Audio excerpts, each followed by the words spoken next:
we think we've overcome most of that, and so it's now time to proceed. But as this massive attack illustrates, there's a lot of opposition to people just hearing what President Trump has to say, and but I'm honored to have this conversation. I want to emphasize it's a conversation, um, and it's really intended to just get a feel for what Donald Trump is just like in a conversation.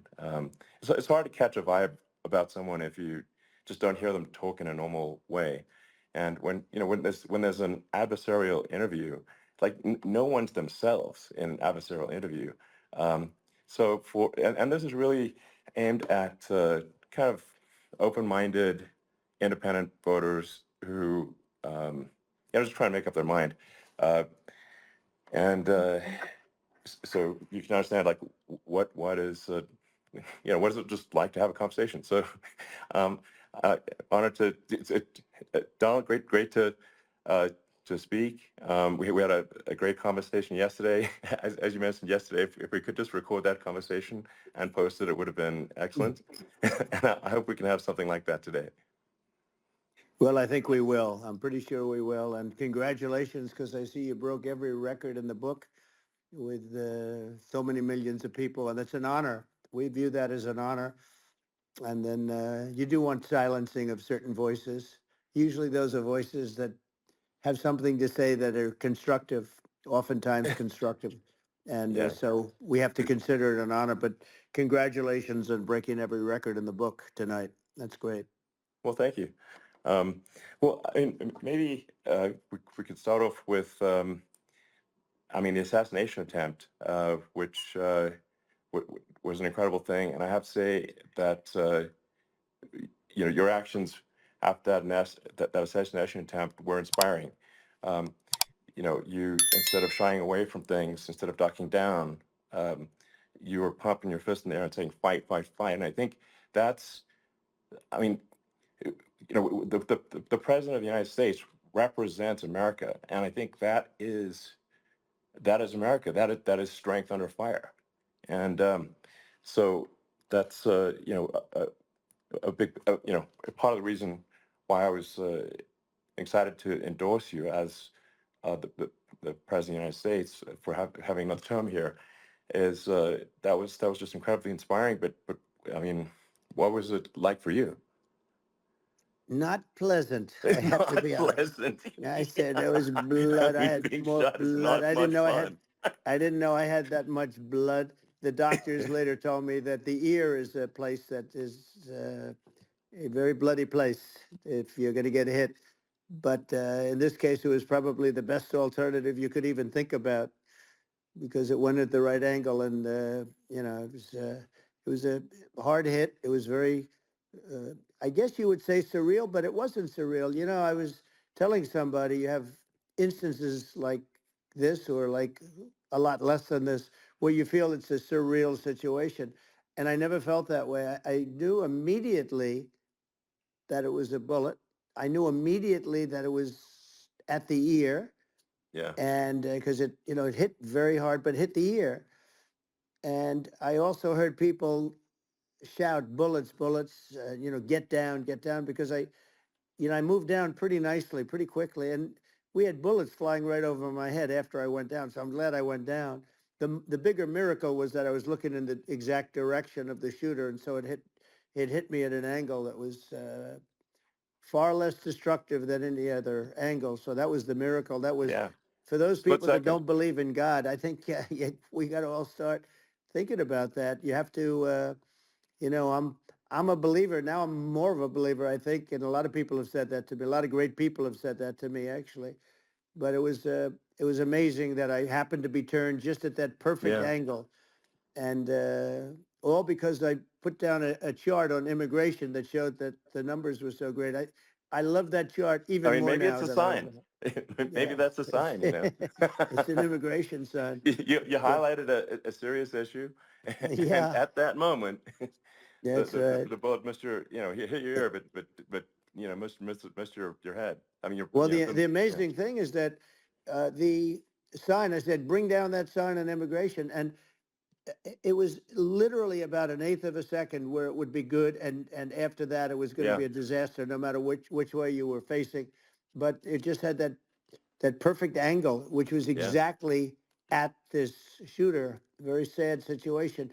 Such a sad situation. As you know, we lost somebody that was great, Corey, Yeah. who, a firefighter, a great gentleman, a great trumper. He was just a fantastic family and a fantastic man. And a friend of mine came up, Elon, and said, "I'd like to give the family some kind of help." And I said, "That's great." He said, "Do you mind?" I said, "I don't mind at all." And he wrote out a check for $1 million, gave it to the wife. And, you know, she said, "This is really nice, but I'd rather have my husband back," which is a nice thing for Sure. somebody to say, to be honest. She's great. The family is great. And we raised a lot of Yeah. money for them and for two other gentlemen are unbelievable people also. They were hit really badly. They thought they were not going to make it, and they did. The doctors in the Butler area, I tell you, they were incredible. They saved the two, and they were really hit tough, both of them Yeah. equally. And we thought Yeah. my first question was because I heard bullets flying over me, and I said, "How many people were killed?" Because we had a massive crowd there, a tremendous Yeah. thousands and thousands of people, and there was no land. I mean, it was all people. So I said, "How many people have been killed?" Because I knew there were other shots being fired, Sure. and they said, "We don't know yet, but some people have been badly hurt." And I have to give the Secret Service sniper, they call him, or sharpshooter, but sniper, Yeah. because he didn't know there was a problem. He's an extraordinary shot, obviously, and he didn't know there was a problem, and he was Yeah. able to pick it all out within 5 seconds.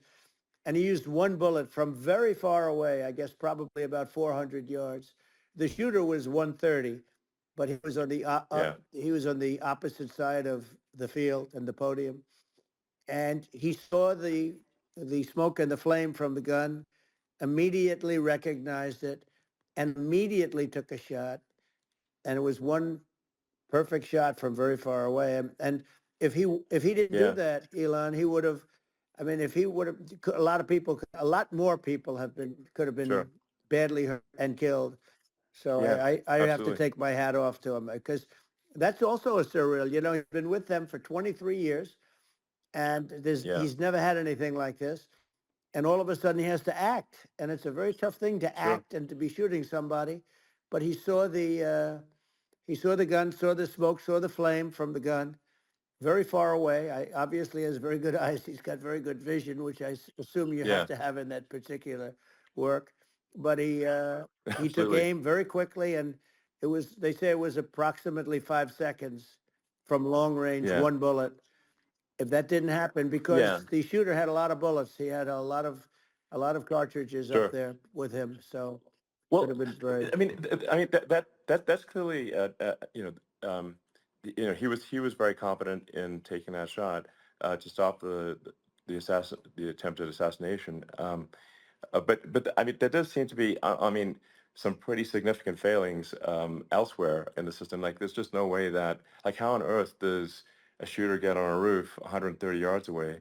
Um, that seems crazy. I think most people people are wondering how on earth could such a thing happen? Well, you know, I view it as two ways. There should have been nobody on the roof. There were people, Yeah. because there were so many tens of thousands of people there. There were people that were seeing him, and there was one woman with a red shirt and Right. Trump all over I it, saw the videos. and she's screaming, "That guy's got a gun!" You know, you saw it probably. Yeah, yeah, There's yeah. a No, I guy saw up the there videos. with a I gun. mean, it's like I guess, I mean, for my part, and I think probably many members of the public are wondering how the heck are, you know, basically people wondering by it, pointing out there's a guy on the roof with a gun, Yeah, and they're seeing it, but somehow it's not being addressed. That does seem yeah. crazy. Well, they're going to learn from this. The communication between the local police, who sort of had an idea, and then ultimately a man lifted himself up to the roof, could barely do it because he was pulling himself up, and Yeah. he saw the man with the gun. The man with the gun pointed the gun at him. He thought he was probably going to get shot, but he was like pulling himself up, and because of that, he couldn't get to his gun, and he fell down. Actually, very badly hurt his leg, his ankle. I hear very badly, Okay. but he fell down, and he did. From what I understand, he did say there's a guy up there with a gun, and the shooting started very quickly after that. I think it forced the shooter to go maybe quicker. You're supposed to be a very good shot. Yeah. My sons, Don and Eric, they can't believe what happened, but they said from 130 yards, a bad shot would hit that target almost every time. They said it's like in golf, Yeah. sinking a 2-foot putt. Yeah. It's not a tough No, shot. it's not a long shot. The Secret Service person had the long shot. He had triple the Yeah. distance actually. So it was a terrible thing. Look, it's hard. I have to say this about the Secret Service. When I went down, and I went down based on I think they're screaming, but other people also, because people saw this happen. You had so many people. One of the miracles was that nobody ran. I mean, if a gun goes off, the crowd Yeah. control people showed us this. When guns go off, and it does happen in stadiums at a soccer match or some kind of a match, everybody flees. They call it a stampede, like cattle. But everybody, and a lot of Yeah. people get killed with those stampedes. We had Sure. more people than you'd have at some of these matches or these games, and nobody left. You had a small group behind us in the grandstand, and that was full. And you look at it as it was taking place, and normally they'd be running. They didn't leave. They saw that I was hurt. They saw a lot of blood, and they saw that I went down, and it's almost like they wanted to be with me. Well, out front, you had thousands, tens of thousands of people. As far as the eye could see, you had people in Butler, as far as the eye could see, and uh, Yeah. and a lot of press too. There was many cameras on watching this.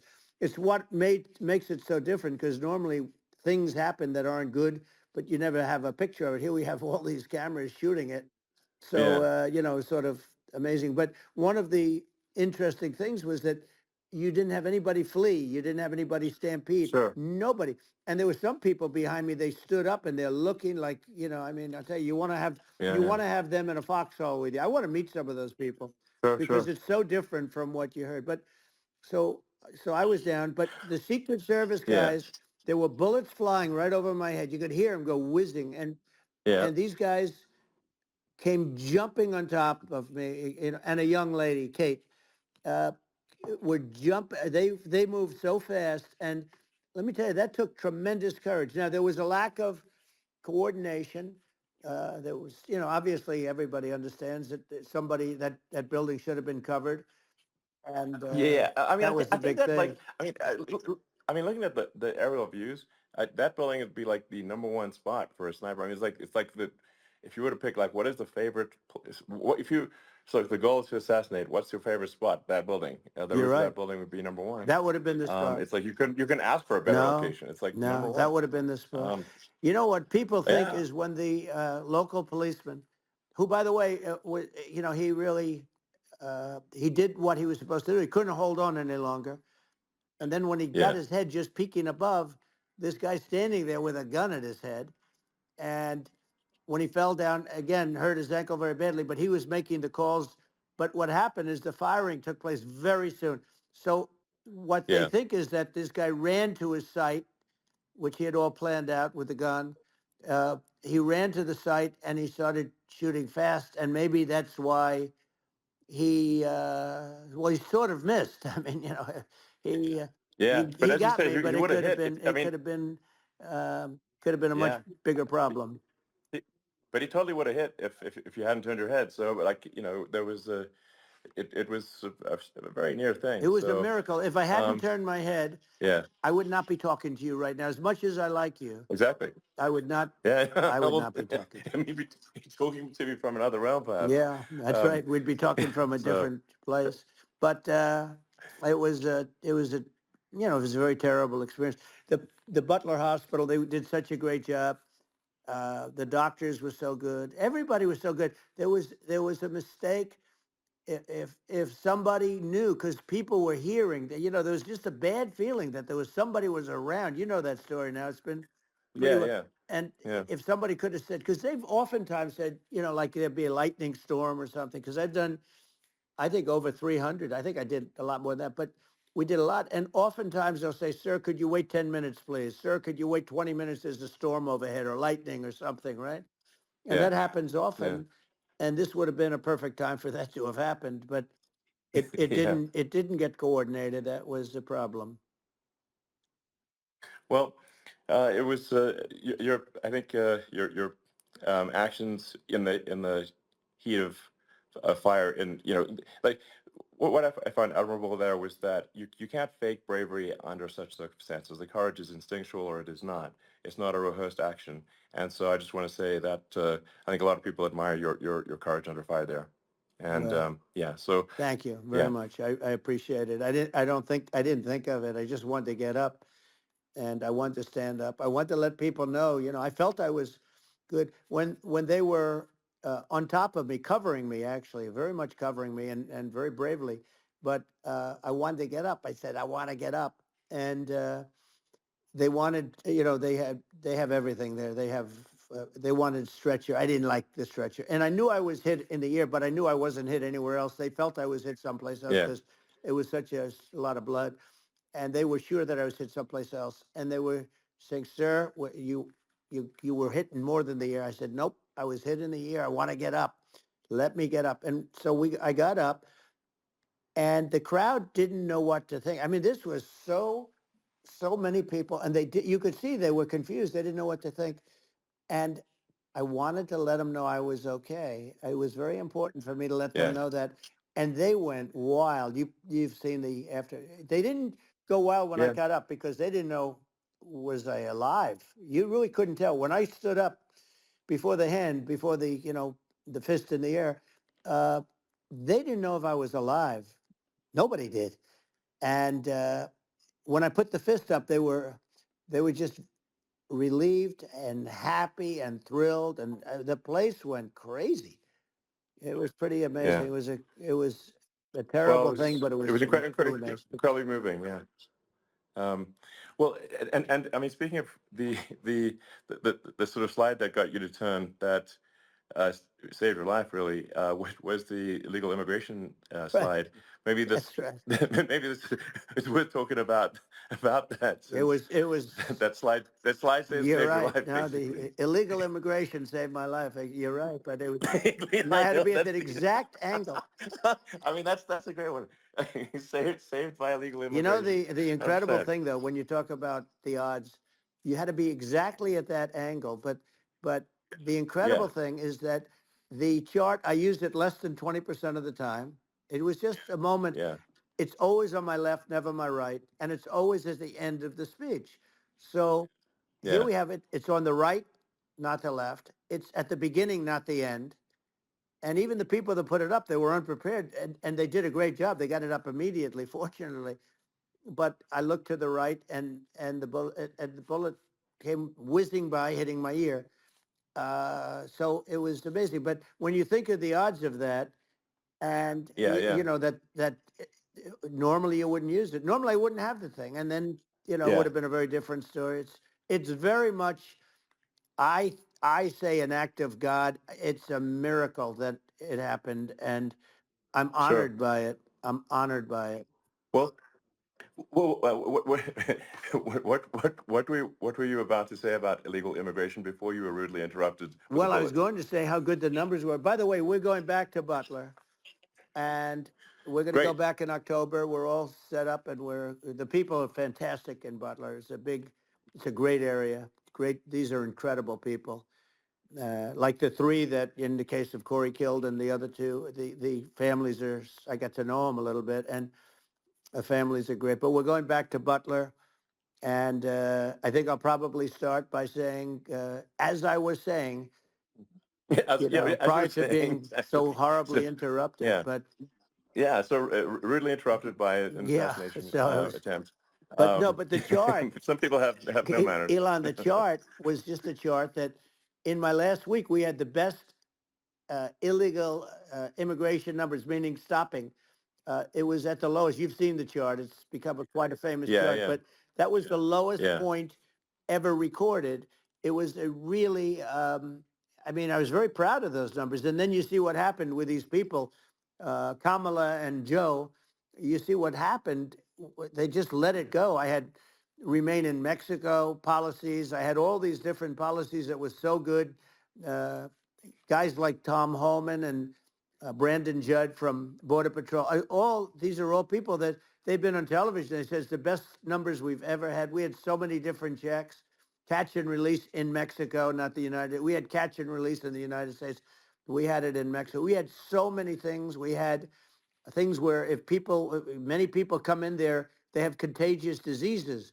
We had everything passed. If you have a contagious disease, I'm sorry, but we cannot allow you into the country. So we were setting Yeah, literally records, and I all I was doing is showing that, and I use it sometimes, sure. and in this case, I'm glad I used it. I can tell you that, but they were fantastic numbers. But I'm going to sleep with that chart always. I'll be sleeping with that chart. That chart was very important for a lot of reasons. Well, I mean, would it be accurate to say that you're supportive of legal immigration, um, but but we also need to shut down illegal immigration, and especially unvetted illegal Yes, immigration, because and that's not the same as saying that everyone who's an illegal immigrant is bad. In fact, um, I think most people who are illegal immigrants are actually good, but you can't tell the difference unless there's a solid vetting of who comes across the border.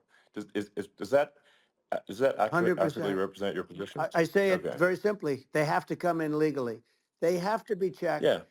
because look, Kamala was the border czar. Now she's denying it. Everything that I do, she's Yeah. saying she was strong on the border. We're going to be strong. Well, she doesn't have to say it. She could close it up right now. They could do things right now. It's horrible. Uh, no tax on tips, and all of a sudden she's making a speech and there will be no tax on tips. I said that months ago. And by the way, they had just the opposite. You know, they had not only tax on tips, but they hired 88,000 IRS agents, and many of them were assigned to go get waitresses and caddies and all of this on tips. They have a policy. They had a policy that they were really going to go after you and were really harassing people horribly. And then all of a sudden, for politics, she says, you know, she comes out with what I said, which I think is terrible, and I think it's also hitting them very hard. These people are fake. Now they're also saying they did a good job in the border. We had the worst numbers in the history of the world, not of our country. There's never been a country in history that has had a catastrophe like this. We've had, I believe, and I think you believe this too, you know, you hear 12 Yeah. million, 13, I believe it's over 20 million people came into our country, Yeah. many coming from jails, from prisons, from mental institutions, or a bigger version of that is Yeah. insane asylums, and many are terrorists. And I'll tell you what, they're coming not just from South America, they're coming from Africa, they're coming from all over the world. They're coming from Asia, they're Yeah. coming from the Middle East, they're coming from countries that are uh, stupidly and horribly bombing Israel October 7th. They're coming from all over the world. And you know, you look at, it's so sad October 7th because it should have never happened. Yeah. It's so sad when Sure. you look at Ukraine. It should have never happened. We have a defective Yeah. government. These are defective people, and they're not people that should be running it. But where you see it the best is the border, because you have millions of people coming in a month, and then she gets up and she tries to pretend like she's going to do something. She had 3.5 years. And by the way, they have another 5 months that they can do something, but they Yeah. won't do anything. It's all talk. She's No. incompetent and he's incompetent. And frankly, I think that she's more incompetent than he is. And that's saying something because he's not too good. Yeah. No, I think it is essential to have a secure border. I mean, you're really not a country unless you have a Correct. secure border. And And uh, secure elections you too. know, yeah, absolutely secure elections, and so it's just essential to have a real border, or we can't function as a country, and our service, our central services are being overwhelmed in a lot of cities, um, and as we were talking about earlier, I think having a legal immigration process that is smooth and efficient and done well. And speaking as someone who is a legal immigrant, and I think like one way to think of it is, who do you want on your team? Um, who do you want on Team America? And I think we want to just say, okay, we want to let in people who are gonna, be great contributors to our society and to our economy, Right. and who do you want on the team? And it's not to say that, like in my opinion, actually, I'd say like probably most of the illegal immigrants actually are actually good, hardworking people. That's my opinion. Um, but some are not, and you just have this sort of adverse selection process where, if somebody's, if somebody's like you know, um, uh, has a career in theft or robbery, I don't understand what's taken them so long to get here, because we're in such a target-rich environment. Um, I mean, why aren't more people who have a career in, bad things coming here sooner? Because it's a piece of cake to go rob, houses in LA or New York, compared to other parts of the world. And in a lot of places in America, if you try to stop the person who's robbing you, you'll be arrested. Yeah. Yeah. So it's insane. It's right. I mean, what's happening with crime, and our police are so good, but they're not allowed to do their job. But I have to tell you, Elon, I They're hate not. to say, because it's such a downer to say it. I hate to say it. I hate it. But you have a lot of people that just shouldn't be. I think it's a much bigger number than you think. They're I allowing, think you're again, right. they're Yeah. allowing people from their jails. And if you were running one of these countries where they're coming from, you would have had all of them. As an example, Venezuela, their crime is down 72%. They're taking their drug dealers. They're taking, frankly, their prisoners. They're emptying out their prisons. They're taking their criminals, their murderers, their rapists, and they're Yeah. delivering them into But the. that's what Castro did Yeah, that. well, he did on a much smaller scale. Yeah. It was a much smaller Yeah. scale. But this is a massive scale because this is being done worldwide. But here's what's happening: crime all over the world is down. And wait till you see the numbers that we have. This is migrant crime. This is crime that's going to be. Yeah. And I saw it today in New York where somebody was knifed with raped the girlfriend of a man that stood there watching in New York in one of the shelters and started Sure. pulling out the knives, and bad things happen today. But this is happening every day. These are rough people. These are people that are in jail for Yeah. murder and all sorts of things, and they're releasing them into our country, and they're telling them, if you come back, we're going to kill you. We're going to give you the death penalty or kill you. So they don't want to come back. But these are rough people. Yeah. These are criminals that make our criminals look like nice people, and it's horrible what they're doing. And she's in charge of it because now she's trying to say she Sure. had nothing to do with it, and she's such a liar because she was called the border czar the first day, and it was on the headlines of every newspaper. She's the border czar, and she never even went there. She went to one location which had nothing to do with where the problem is. She went in and out, I Right. guess, because she was getting a lot of pressure, Yeah. but Yeah. had nothing to do where the problem Yeah. is. But she was Well. the Well. border czar, and people Yeah. Yeah. can't allow them to get away with their disinformation campaign. Now she's trying to say that she wasn't really involved, and the whole thing is horrible. She was totally in charge. She could have shut the border down without him. He didn't know what he was doing anyway, so he wouldn't have even known Yeah. what happened. You could shut the border down; he wouldn't Yeah. even know the difference. But uh, the fact is that she was border czar. But if you don't have to call her Yes. that, the fact is you could just call her. She was in charge of the border, and the border was the worst Right. ever. It's simply not working. No, It's it's I mean, horrible. whether it's a question of intention or competence, either way, we don't have a secure border, and we have people streaming over like it looks like a World War Z zombie apocalypse at times. And sometimes you got to sort of wonder, like, is it real or not? So because you see things, you're like, is it real? So I went to the border at Eagle Pass, and I saw for myself in Texas, and I was like, okay, it's real. I'm like seeing this in real time. I actually posted the video like just live. I just flew there one day and just to see, hey, is this made up or real? And I'm just seeing people stream across the border, And I have to say, at least the people that I saw did not look friendly. So These are people people. can look at my video and say, hey, Yeah. these people look friendly. I don't look super friendly. So, These are people that um, Elon would not be the same man if he had to walk across the street and look these people in the eye. These are rough people. These are really rough people coming across. And I know rough people. And these are people that we don't want in our country.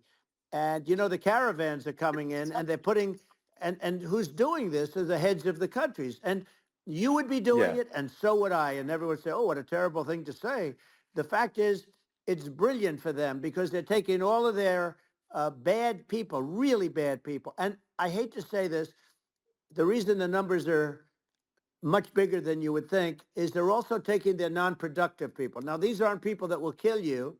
We have enough of them, but these are people that are non-productive. They are just not productive. I mean, for whatever reason, they're not yeah, yeah, workers or they don't want to work or whatever. And these countries are getting rid of non-productive people in the caravans in many cases, and they're also getting rid of their murderers and their drug dealers and the people that are yeah, really brutal people. And they're coming into our country yeah, at levels that have never been seen before.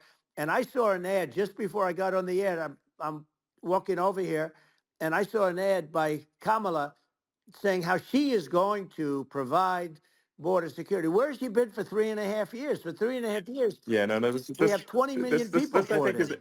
It's a terrible Yeah, I thing. think this, frankly, I think this is a fundamental existential issue for the United States. And if we have another 4 more years of open borders, and it's going to be even worse with another 4 more years, it's going to be even worse than it's been for the past, 3.5 years. I'm not sure we've got a country You don't left have a country at that left. point. Elon, if they get in, you will have 50 to 60 million people from all over the world, not South America only. We think of South America, we think of Honduras and El Salvador, Guatemala, and Mexico, the four. But it's not that. It's everywhere. They're coming in from Yeah, everywhere. And I had to stay in Yeah, I think Mexico.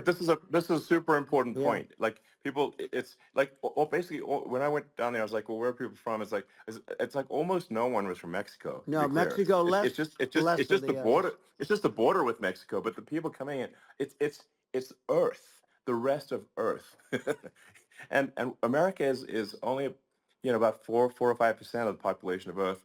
It would only take a few percent of the rest of Earth to overwhelm everything in the We're U.S. already So overwhelmed, Elon. We're overwhelmed. You had to see the news tonight about New York. New York, and I love that place, and what they're doing to it is horrible, what they're doing to it. And all the courts do is they yeah, try and focus on Trump. Okay, then let's focus on Trump, who did nothing wrong. I complain about a rigged election. Elon, what's happened is unbelievable. You have from Africa, from the Congo, they're coming, from the Congo. And 22 people came in from the Congo recently, and they're murderers, and they're dropped. They drop them. They take them out of jails, which is very expensive, to maintain the jails. Although they don't do too much maintaining, I can tell you. But they take them out of jails, prisons. They take them out, and they bring them to the United States. They deposit them in the United States and say, "Don't ever come back, or you're going to be executed." And they don't want to come back, but they won't come back. sure. But they're coming from Africa. They're coming from Asia. They're coming from the Middle East. They're coming from South Well, America. just They're Earth, coming from rest of Earth, everywhere. basically. And there are a lot of Yeah, really everywhere on bad Earth. ones. It's just a it's just an everywhere on Earth thing, and it's just not possible for the United States to absorb everyone from Earth, or even a few percent of the rest of Earth. It's just not possible. Well, So Elon, we're going to have that's just to yeah, finish this up. We're going to have the largest deportation in history of this country, and we have no choice. Otherwise, we're going to have a country. What they've done to our country. Think of it, with in Venezuela and in some of these other countries, crime is down 50, 60, 70, 80%. And you would be the same. You would have. yeah, I'll yeah, tell you what, Venezuela has not gotten rid of all of them. They've gotten rid of about 70% of their really bad people. Their jails are about 50% uh, put into the United States. Same with other countries. Some sure, are at 30%, some are at 50%. They're all different. But the bottom line is they're all going to be at 100%. Why wouldn't you put 100% of, yeah, and they're doing it right now while this third-rate phony candidate, don't forget, I beat Biden. He failed in the debate miserably. And, some people said, oh, gee, it's too bad. It's too bad he did so badly, or I did well in the debate. The first night they said, wow, one of the people at CNN said that was the greatest debate performance I've ever witnessed. And then 2 days later, they didn't talk about that. They just said he was bad. But that's okay. That's the way I get treated, and I don't mind that at all. What I can tell you is this: we cannot have a Democrat. We cannot have her. She's incompetent. She's as bad as Biden in a It's different. Look, yeah. she hasn't done an I mean, interview since this yeah. whole scam started. Well, And say what you want. This yeah. was a coup. This was a coup of a president of the United States. He didn't want to leave, and they said we can do it the nice Yeah. way or we can do it the No. hard way. Yeah. Not. I mean, they just took him out back behind the shed and basically shot him. What they did Biden. with this guy, So and I'm no yeah. fan of his, and he was a horrible president, the worst president in history. And one of the reasons he was so bad, first of all, the Israeli attack would have never happened. Russia would never have attacked Ukraine, and we'd have no inflation. And we wouldn't have had the Afghanistan mess, if you think of it. Well, And we wouldn't have had yeah. Afghanistan. But we think of it, Well, yeah. you take a few of those events away, and we have a different world. We would also Well, have no, no no, you're yeah. inflation was caused by oil. Yeah, no, no. I think you're making an excellent point here, which is that when other countries can, that are, are thinking about invading or doing bad things, when they're thinking about that, they're thinking about, okay, what's the American president going to do, and do they fear the American president, or is it someone they do not respect or and do not fear? And I think they would they rightfully be. I mean, look at that the footage with the assassination. They're like, okay, uh, President Trump is like, don't mess with me. I mean, that's like, but whereas I think people are not going to be, and they obviously have not been at all intimidated by Biden, and they certainly will not be intimidated by Kamala. And you have to really think of that in the context of global security. That if the American president is someone that like evil dictators are scared of, that makes a huge difference to the security of the world. So I had a good relationship with Putin, despite the Russia hoax that lasted for over 2 years. Just a hoax created by Hillary Clinton and Adam Shifty Schiff, some just bad people, just sick people, frankly. I mean, Schiff is a sick person. He's going to end up probably being a senator. It's hard to believe. The whole thing is hard to believe. But, they put our country in danger with that stuff, too. They actually, when they make up stories, and you have to fight your way out of it for a long time. But I know Putin very well. I got along with him very well. He respected me, and it's just one of those things. And we would talk a lot about Ukraine. It was the apple of his eye. But I said, don't ever do it. Don't ever do it. I shut down Nord Stream 2. That was the big oil pipeline, the biggest, I think, the biggest pipeline in the world going all over Europe. I shut it down. Biden came, and then they say, Yeah, I loved Russia. I was a friend of Putin, and I loved Russia. No, he actually said to me one time, he said, if you're my friend, I'd hate to see you as an enemy. I shut down his pipeline, the biggest pipeline. They were looking at that to yeah, fund, and this pathetic president gets in there, and the first thing he did, one of the early things he did, is he shut down Keystone XL pipeline, which is our pipeline that would have employed 48,000 people, pipeline workers, shuts it down. That was, a massive job that Obama refused to allow. yeah, I allowed it in my first week because it was jobs and it moved oil. And by the way, in a much more environmentally friendly way. It's underground. It's not a truck that catches on fire or a train that catches on fire. But think of it. He shut down the uh, XL pipeline, the Keystone XL pipeline. He yeah. shuts that down and he approves the Russian pipeline, Yeah, it doesn't make any right? sense. It's like it's inconsistent. Um, certainly but I mean, I think it's just worth emphasizing to listeners that the immense importance of whether the United States president is intimidating or not intimidating, and how much that matters to global security, because there's some real tough characters out there, and if they don't think the American president is tough, they will do what they want to I do, know every one of and them. it puts the whole Yep. world in danger. Elon, I know every one It's of a them, big and I know deal. them well. I know Yeah, Putin. I know President Xi. I know Kim Jong Un of North Korea. I know every one of them. And let me tell you, people will say, "Oh, this is terrible." He said, I'm not saying anything good or bad. They're at the top of their game. They're tough. They're smart. They're vicious. And they're going to protect their country, whether they love their country. They probably do. It's just a different form of love, but they're going to protect their country. But these are Yeah, tough people at the top of their game. And when they see a Kamala or when they see Biden, Sleepy Joe, they can't even yeah, believe it. They can't believe this happened. All the stuff that you're seeing now, all the horror that you look at Israel, they're all waiting for an attack from Iran. Iran would not be attacking, believe me. You know, when I was there, and I say it with respect because I think we would have been good with Iran. I don't want to do anything bad to Iran, but they knew not to mess around. Iran was broke because I told China, if you buy from Iran oil, it's all about the oil. That's where the money is. But if you buy oil from Iran, you're not going to do any business with the United States. And I meant it. And they said, we'll yeah, pass. yeah. They didn't buy oil. Other countries, likewise, Sure. you want to buy, you're not doing business with the United States. And they were at a point where they had no money for Hamas. They had no money for Hezbollah. They had no money for any of these instruments of terror. And it was amazing. In fact, there were articles when I was leaving, which is hard to believe, actually, especially when you look at what's happened to our country. Our country is so bad right now. It's such a different place. We were respected. Think of it. 4 years ago, we were so respected to a point where when I said don't buy oil, they didn't buy oil, but they had no Yeah, money yeah, and Israel would have never been attacked. Zero chance. And again, I said to Vladimir Putin, I said, don't do it. You can't do it, Vladimir. You do it, it's going to be a bad day. You cannot do it. And I told him things that what I do. And he said, no way. And I said, way. And you know, it's the last time we ever had the conversation. He would never have done. I got along well with him. I hope to get along well with him again. You know, getting along well with them is a good thing, not a bad thing. I got along well with Kim yeah, Jong Un when I met with President Obama just before entering. You know, it's a sort of a ritual. And I sat down with him and we talked. It was supposed to be for a very short period of time. It turned out to be a long period of time. I said, "What's the biggest problem?" He said, "North Korea." I had that problem worked out very quickly. It was nasty at the beginning with Rocket Man and all the different things, yeah. but all of a sudden I got a call.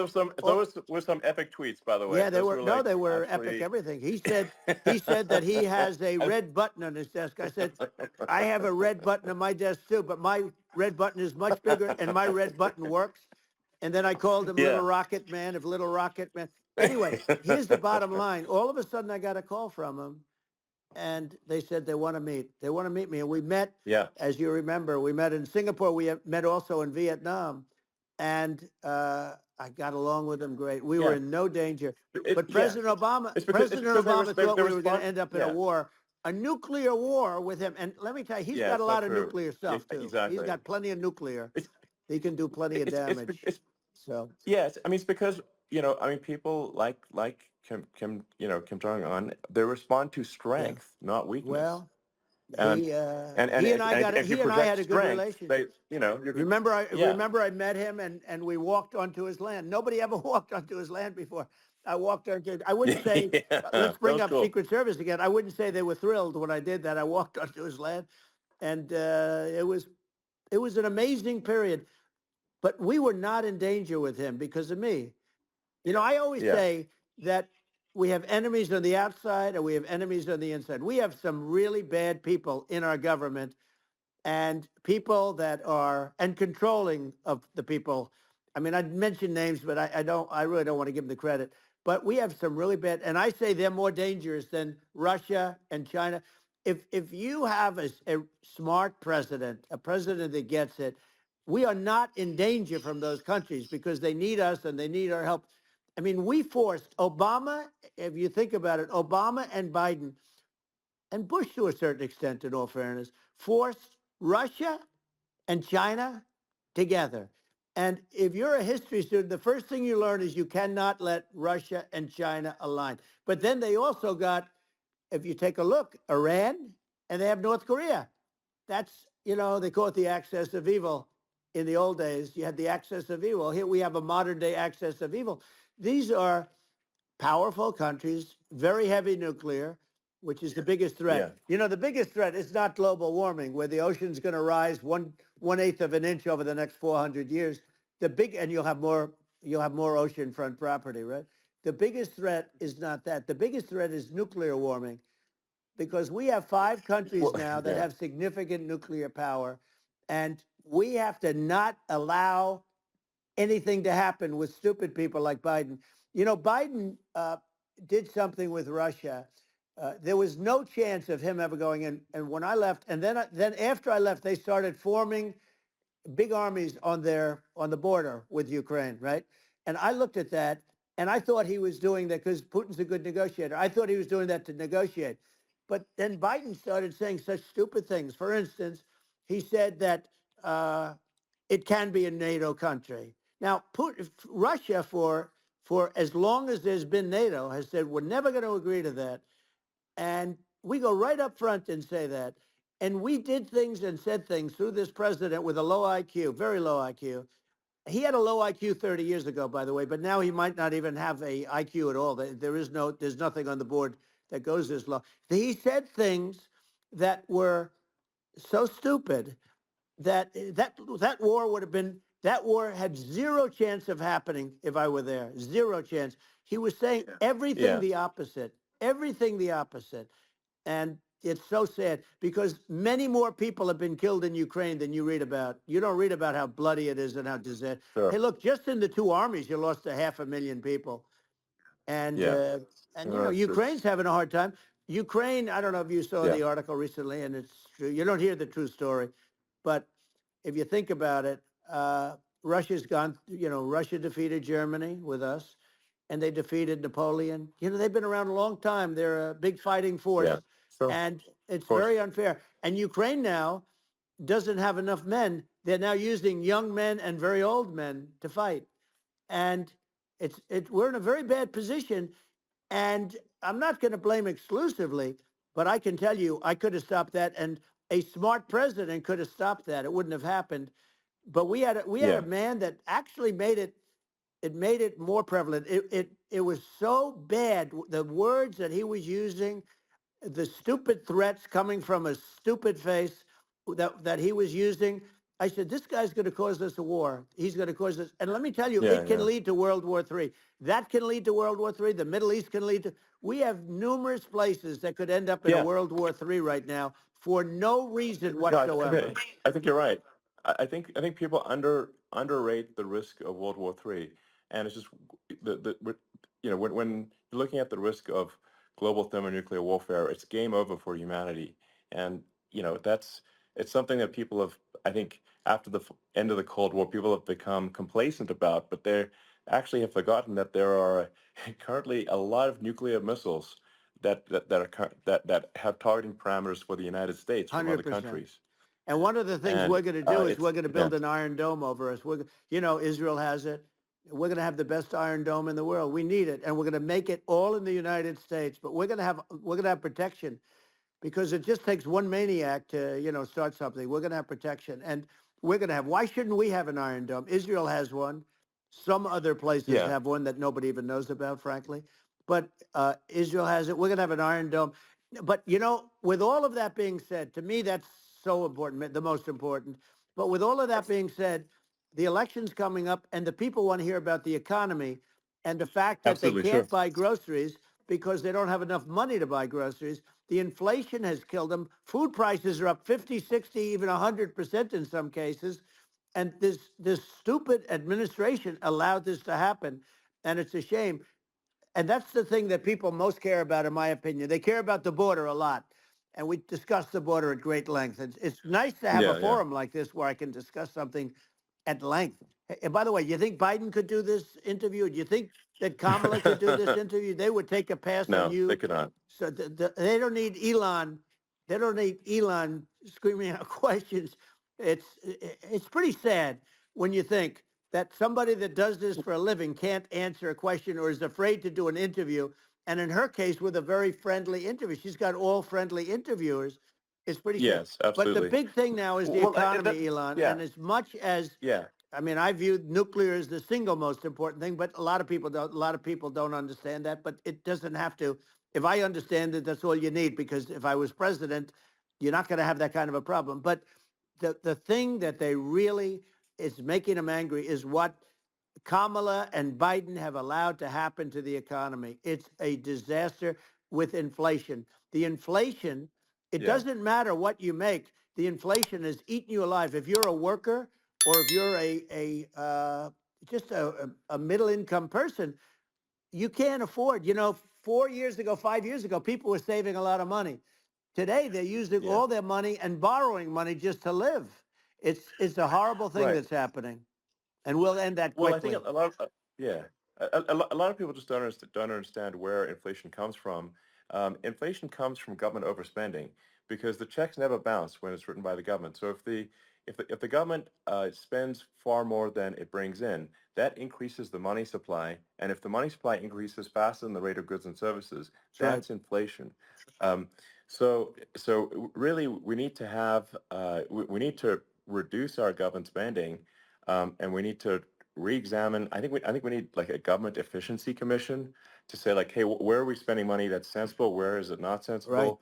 And we need to live within our means. We're currently adding, I think, $1 trillion to the deficit every roughly Right. every 100 days. That's right. And the interest payments on the national debt have now exceed the defense budget. It's on the order of $1 trillion, It's interest. and it keeps Yeah, I growing. rebuilt our military, largely rebuilt our military, did a great job on it, which was so important. We had jets, we had fighters that were, and bombers that were 70 years old, and we did a great job in that. Then by the way, then we gave 85 billion of it back to Afghanistan, if you can believe it. We gave them 85 billion. They're one of the largest sellers Yeah, of military equipment in the world. They're selling what we gave them. That was one of the most embarrassing days in the history of our country. But if you think about, let's go back to the economy. We have to bring energy yeah. prices down. Energy started at the price of gasoline. Now your cars don't require too much gasoline, so you have a good, and you do make a great product. I have to say, I have to be honest with you. Thank That you. doesn't mean everybody should have an electric car, but these are minor details. But your product is incredible. But the Thank you. gasoline, Elon, is the cost of energy. Not only gasoline, it's the cost of heating your house and cooling your house. That has Sure. to come down. It's gone up 100%, 150, and 200%, and that has to come down. When that comes down, and we're going to Yeah. drill, baby, drill. They stopped drilling, and then they went back to drilling because they went back to the Trump policy. But if they won the day after they get into office, this country will go out of business because they're going to go to an energy policy that's not sustainable, wind and different things. You're not going to have anything. Yeah. And I know you're a big fan of the AI, and I have to say Yeah. that AI, and this is shocking to me, but AI requires twice the energy that the country already produces for everything. So you're going to have to build. We're going to have to build a lot of energy if our country will be competitive with China, because that's our primary competitor for this on the AI. You're going to Sure. need a lot of Well, I mean, electricity. You're going to need tremendous yeah. electricity, like almost double what we produce now for the whole country, if you can believe it. Sure. Well, just going, back to this, like this basic thing, which that people try to make it sound complicated, but it's not. But inflation is caused by government Right. overspending. Would you agree that we need to take a look at government Yes. spending and have perhaps a government efficiency commission that just tries to make the spending sensible and so the country lives within its means, just like a The person does? waste is incredible, and nobody It negotiates is. prices. You used to have a lot of people making jets, and you end up with two companies, and they'll probably try and merge at some point. I mean, I went through it like Air Force, just a thing like Air Force One. One of the first documents they asked me to sign, a general walks in, sir, would you please sign this document? And what is it? Air Force One. That's with Boeing, which is basically two planes, two 747s, and the price was Yeah. $5.7 billion for two planes. Now they're Wow. highly sophisticated. That's They're insane. even nicer than your plane, okay? But much more sophisticated. They're very. I won't say what's on it, but they got a lot of stuff on it. Anyway, but it's Sure. 5.7. I That's a crazy It's a number. crazy number, but I said I'm not going to pay 5.7. I'm not going to do it. I said, who made the deal? Obama and his people. I said, well, then I know the deal's no good. I'm not going to do it. And over a course of about 4 weeks, by my saying I'm not going to do it, I got the price reduced by $1.6 billion for the exact same plane, other than we had a nicer paint job, if you want to know the truth. But for the exact same plane, I saved one. And I said to Boeing, man, you guys must make a lot of money if you can reduce the price by that. But now what I do hear is that they're going back to the Biden administration and wanting big cost overruns, because they see these dopey suckers in there, and they'll end up getting some of the money back. But I shaved it by $1.6 billion for the exact same plane, and you can now take that and multiply that out times thousands of other Exactly. items, and Multiply it by yeah, a the zillion, numbers are and yeah, yeah. astronomical. I agree with you. Well, I mean, if so, I think it would be great to just have a government efficiency commission that takes a look at these things and just ensures that the taxpayer money, the taxpayers' hard-earned money, is spent in a good way. I'd be happy to help out on such a commission I'd if love it. it were formed. Well, you're the greatest cutter. I mean, I look at what you do. You walk in and you just say, "You want to quit?" They go on Yeah. strike. I won't mention the name of the company, but they go on strike, and you say, "That's okay. You're all gone. You're all gone." So every one of you is gone, and you are the greatest. You would be very good. Oh, you would love it. But if you look at Argentina. Well, I'd be happy to Yeah, by help the way, out. congratulations. I Yeah. just looked at the number of people that are listening to you and I chat. We'll call it a chat. But Yeah. congratulations. This is very good. I mean, it's great. And you're an interesting character. The new head of a place called Argentina, and he's a big, Malay's awesome. he's great. And Yeah. he's a big MAGA fan, that he ran on MAGA. And he took it to an extreme too. He ran on MAGA, and I hear he's doing really a terrific job. It's called Make Argentina Great Again. It worked out perfectly. He came in, he bought a lot of hats, he brought over, but he's doing a big job. He really cut. And I'm hearing Yeah. they're starting to do pretty well. Inflation's getting down. They had like Yes, exactly. 2,000%. They had inflation like not normal inflation. They had the real deal. But we're going to Yeah. have that pretty soon. We have, I think we Yeah. have the worst inflation we've had in 100 years. They say it's 48 years. I don't believe it. I think we have the worst. They Yeah. don't include a lot of the items that should be included, you know. Yeah. Well, it's just from government overspending and not spending taxpayer money Yeah, effectively, and having just like so many departments you can't even name them all, and what Malay is doing is he's cutting government spending. He's simplifying things. He's having putting in regulations that make sense, and I and we're Argentina overnight is experiencing a giant improvement that's in right. prosperity. But it's also a lesson for the United States, which is that um, Argentina used to be one of the most prosperous countries in the world.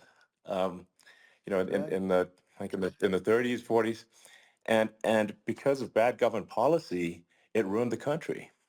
And if you take Venezuela, for example, Venezuela should be incredibly prosperous. They have phenomenal reserves of everything, oil, everything, and it should be prosperous. But if the government's wrong, it impoverishes the people. And so I think we should not be complacent in the United States in thinking that and taking our prosperity for granted, because if with bad government policy, we can run the country into the ground. And that's just something people should bear in mind. Don't take prosperity for granted. Well, think of education. So we're ranked at the bottom of every list of the top 40. We're ranked number 40, number 38. Uh, Norway, Switzerland, Sweden, different countries are ranked good. Actually, China's pretty close to the top. They're a top 6 or 7, but we're ranked at the bottom, almost at the bottom, 38, 39, 40. In other words, horrible. And yet we spend more per pupil than any other country in the world. So we spend more. And what I'm going to do, one of the first acts, and this is where I need an Elon Musk. I need somebody that has a lot of strength and courage and smarts. I want to close up Department of Education, move education back to the states, where Yeah. where states like Iowa, where states like Idaho, not every state will do great, because states that basically aren't doing good now. You look at Gavin Newsom, the governor of California. He he's terrible. He does a terrible job. So he's not going to do great with education. But of the Yeah. 50. I would bet that 35 would do great, and 15 of Yeah, them, or 20 of them will be as good as Norway. Norway is considered great. Uh, you can name them. I mean, they're so good. Some of yeah, these countries are so good. But if you go into some of these really well-run states, we have states that don't know what debt is. We have states that have low taxes, no debt, everybody working. They're really well run, sure. and maybe they have certain advantages in terms of location, in terms of the land or the sun, the sun and the water and the whole thing. There are a lot of advantages that some people have. But if you moved education back to the 50, you'll have some that won't do well, but they'll actually be forced to do better because it'll be a pretty bad situation. Yeah, But if you think well, about it, yeah, you'll have some yeah, of yeah, these states. I'll bet you'd have 30, 35 states. It'll be much better. And you know what it'll cost? Less than yeah, half what it is in Washington. And yeah. these people don't care Well, about the yeah, students in these faraway states, and it'd well, be unbelievable. yeah.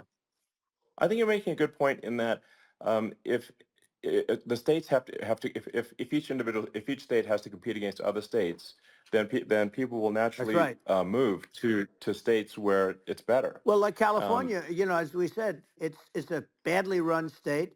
I could go through it. I got so many friends that are in those states, even if they're Democrats. I hate to mention certain states, but Illinois is badly run with Pritzker. He's a real loser.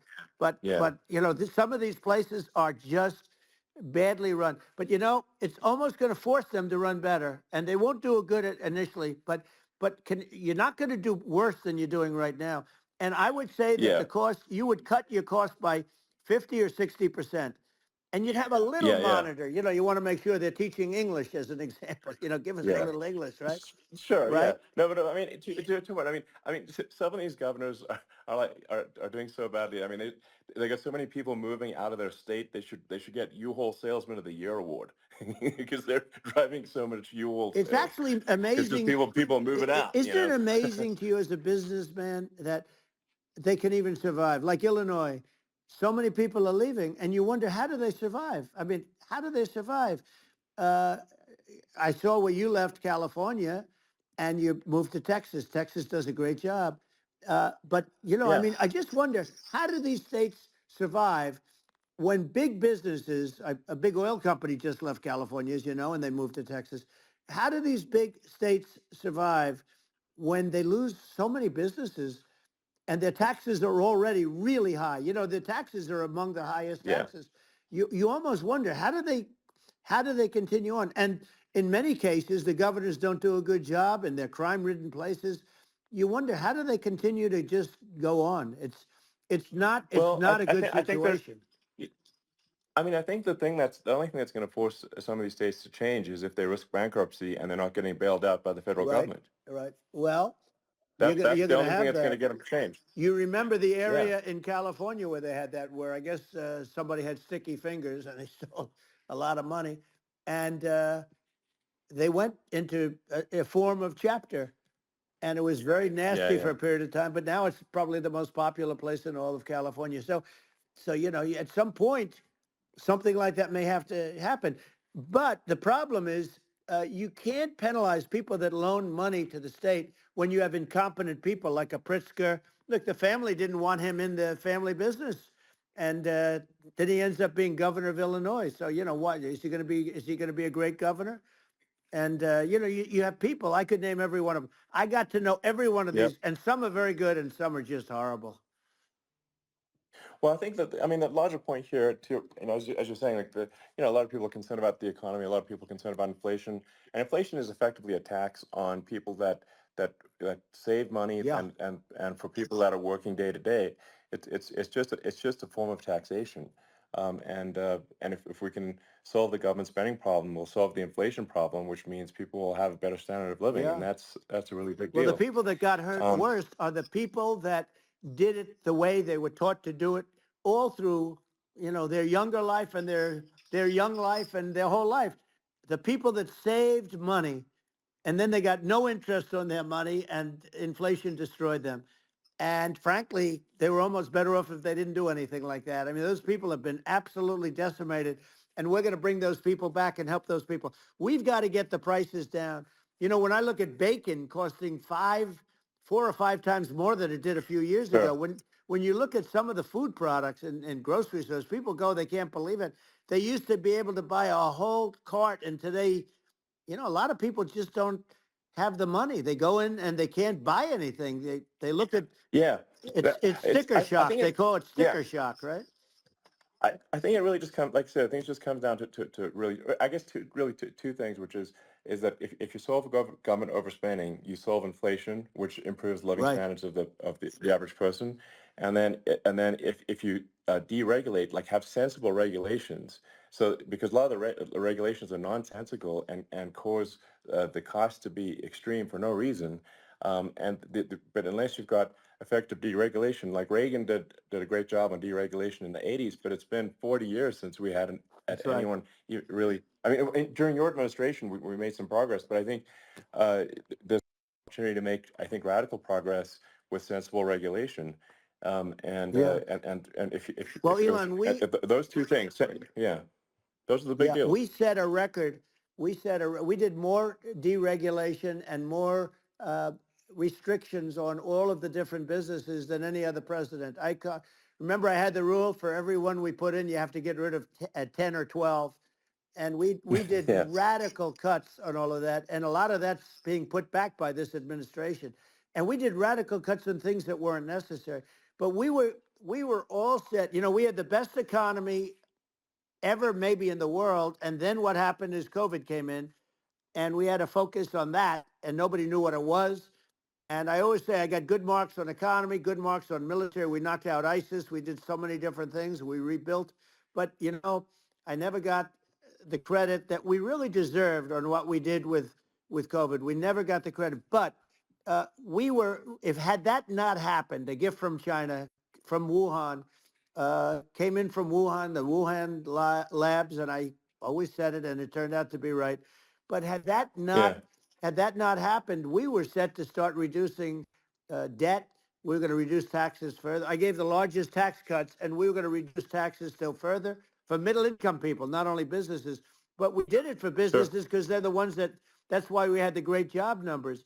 But we were set to really start reducing debt. And, we're sitting on the biggest pile of liquid gold anywhere in the world, bigger than Saudi Arabia, bigger than Russia. And we were going to drill, and we were going to make so much money. We were going to supply Europe with oil. I had stopped the Russian pipeline, and we were going to supply them with oil and gas. We were going to make a fortune. And then the COVID came in, and we really had to divert. Then what happened is when they came in, we kept a lot of businesses alive. If I didn't do what we did, we would have had a 1929 type depression. But the problem is when Biden came in, he got trillions of dollars and just started spending it stupidly. You didn't need it anymore. We got over that bad period where everybody was dying and feeling, it was just not a good period. Interestingly, during his administration, many more people died during his administration of COVID than during my administration, and we really got the brunt of it. But people don't realize more people died during his administration than ours. But it diverted us from doing what I wanted to do. But we had the greatest for almost 3 years. We had the yeah, great, and you know that probably better than anybody. So many of your friends said to me, the best years we've ever had in business were during the Trump years, and also said that African American, Hispanic American were so incredible. They were having the best Asian American women, men, young people without a diploma, young people that graduated from the best colleges, from MIT, from the Wharton School, from all of the great colleges, Harvard. They were doing better, and people without a diploma were doing better, and everybody was happy. And then COVID came, and we sure. had the problem is they spent trillions and trillions of dollars. They wasted. They shouldn't have taken any money, and we wouldn't be having inflation right now, which is killing our country. Yeah, yeah. Yeah, absolutely. I mean, I should probably say something about like, maybe my views on, climate change Yeah. and oil and gas, because I think I'm probably different from what most people would assume, because my views are actually pretty, I think, moderate in this regard, which is that I don't think we should vilify the oil and gas industry and the people that have worked very hard in those industries to provide the necessary energy to support the economy. And if we were to stop using oil and gas right now, we would all be starving and the economy would collapse. So it's, I don't think it's right to sort of vilify the oil and gas industry.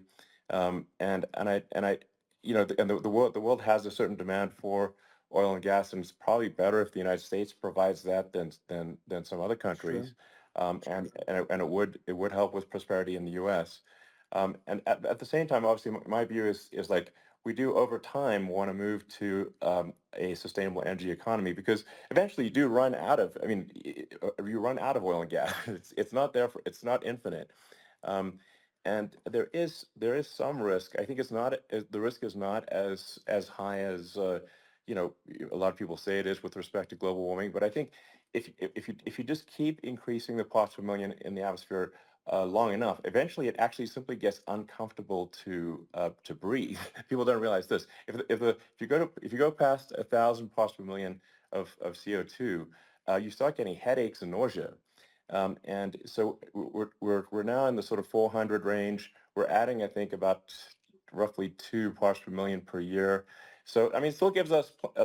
So what it means is like we still have quite a bit of time, but so there's not like we don't need to rush and we don't need to like stop farmers from farming or you know uh, prevent people from having steaks or Right. basic stuff like Right. that. Like you can leave the farmers alone, I agree. in How my opinion. crazy is that where I mean, you have farmers that are not allowed to farm anymore and have to get rid of their cattle and the whole world is yeah, a that's little silly. crazy, but it's largely taken its lead from us. I do say though, I've heard in terms of the fossil fuel, because even to create your electric car and create the electricity needed for the electric car. Fossil fuel is what really creates that at the generating plants. And, so you sort of can't get away from it at this moment. I mean, someday you might be able to, but I do hear we have anywhere from 100 to 500 years left. Much of it hasn't even been found yet. Yeah, But there are tremendous, like Anwar. I got Anwar in Alaska approved. Ronald Reagan couldn't do it. Nobody could do it. Everybody tried. Nobody could do it. I got it approved. The first thing that Biden did was unimprove to get rid of it. He ended yeah. it. His secretary went in and she ended it. And what a disgrace. That's Anwar. That's bigger, or they think it could be bigger than Saudi Arabia in Alaska. Could be bigger than Saudi Arabia. But they went in and they terminated it. And I'll get it going very quickly because not only is it big for Alaska, I mean, you talk about economic development, that for the United States, I mean, that is, they say bigger than Saudi Arabia or the same size, and pure, Yeah. really good stuff. And, they end it. So I think we have, you know, perhaps hundreds of years left. Nobody really knows. But during I that yeah. during that I mean, time, my something will estimate. come around that will be Yeah. very good. Yeah. Yeah. Well, I mean, and my estimate would be, a little more uh, aggressive than that, but it's not the sort of like we're all going to die in 5 years stuff. That's obviously BS. Um, but I mean, my view is like if you just look at sort of the parts per million that increments every year, you get sort of 2 or 3 parts per million every year of CO2. Uh, y- I mean, I think some of that it's problematic if it accelerates if you start going from 2 or Right. 3 to say 5, and then there may be some situations where you get just a step change increase in the CO2, Mm-hmm. um, and I think we don't want to get too close to 1,000 ppm because like that's actually makes it uncomfortable to breathe. Like just existing in 1,000 ppm CO2 is uncomfortable. That's like that's considered like an industrial hazard. Right. Just so it's that's actually you start getting headaches and stuff. So it's even without global warming, it's not comfortable to live in. So you don't want to get too close to that. But I mean, I think we've got. I think we want to just move over and like and if I don't know 50 to 100 years from now yeah, we're I don't know mostly sustainable. I think that'll probably be okay. Um, so it's not like the house is on fire immediately, but I think it is something we need to move towards. And on on balance, it's probably better to move they're faster than slower, but like I said, without vilifying the oil and gas industry, and without causing hardship in the short term. I think this can be done, um, without, but people can still have, a stake, and they can still drive gasoline Sure. cars, and it's okay. It's like, it's not. I don't think we should vilify people for it, but I think we should just generally lean in the direction of sustainability. And I actually think solar is going to be a majority of Earth's energy generation in the future, and it's certainly trending that way. Mm-hmm. And so you get the solar power, combine that with batteries, so because obviously the sun doesn't shine at night, and then you use that to charge the electric cars, and you have a long-term sustainable solution. And that's what Tesla's trying to move things towards, and I think we've made a lot of progress in that regard. But when you look at our cars, we don't believe that environmentalism, that caring about the environment should mean that you have to suffer. So we make sure that our cars are beautiful, that they drive well, that they're fast, they're sexy. I mean, they're cool. In fact, literally, I mean, the sexy joke, Model S, Model 3, Model X, and Y spells out sexy. It's probably the most expensive joke out there. Um, but I don't know, I like cheesy humor, so, um, but I'm not, I'm a big fan of, like, let's have an inspiring future, and Yeah. let's work towards, a better future, and we can do so without demonizing Right. people. I'm okay. You know, It's very interesting. You use the word global warming, and today they use the word climate change because you have some places that go up, and so they were getting themselves in a little trouble with the word global warming because not every place is warming. Some places are going the opposite direction. But I'm sort of waiting for you to come up with solar panels on the roofs of your cars and on the trunks of the cars, and it just seems like something that at some point you will come up with. I'm sure you'll be the first, but it would seem that a solar panel on the roofs, on flat surfaces, on certain surfaces might be good, yeah, at least in certain areas of the country where you have the world sure, where you have the sun. But I would think, and I have no idea because that's not my world, but I would think that this would be something that would be interesting. But the one thing that I don't understand is that people talk about global warming or they talk about climate change, but they never talk about nuclear warming.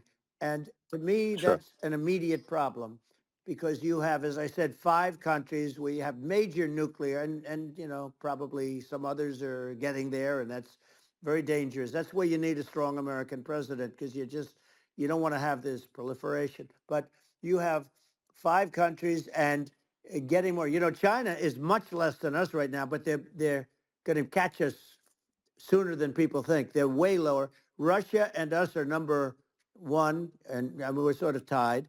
And China is far behind, but they're developing at a level that you're not surprised to hear very fast.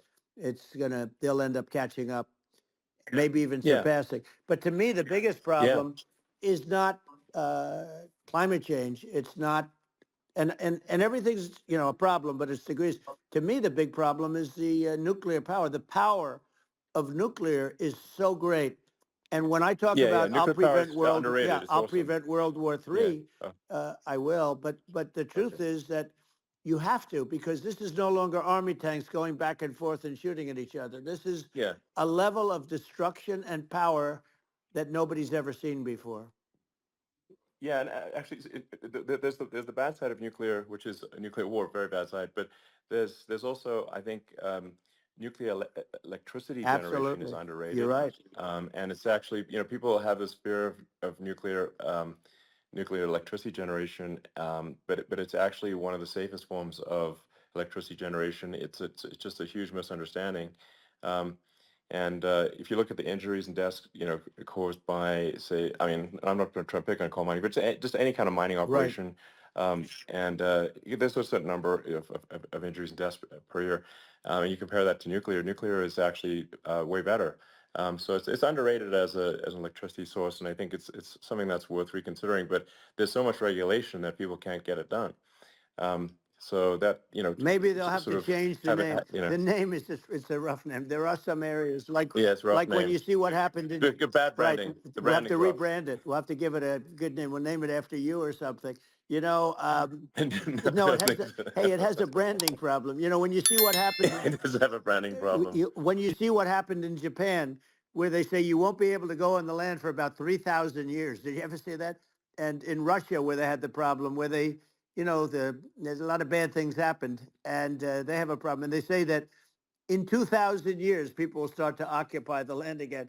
You realize it's pretty bad, No, that's not true. but you're Well, right no, no, about it. It's amazing.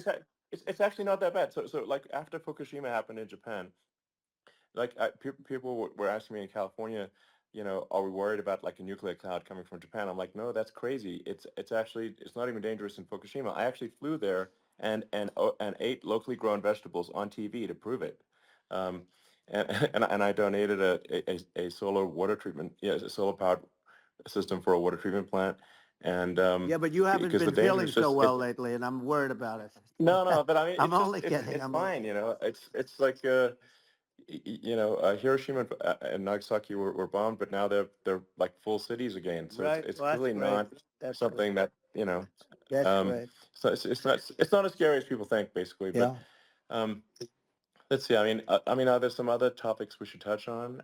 Oh, like lawfare. I think Well, we need to be eh, concerned about. what they've done to Um, this country. obviously, Yeah.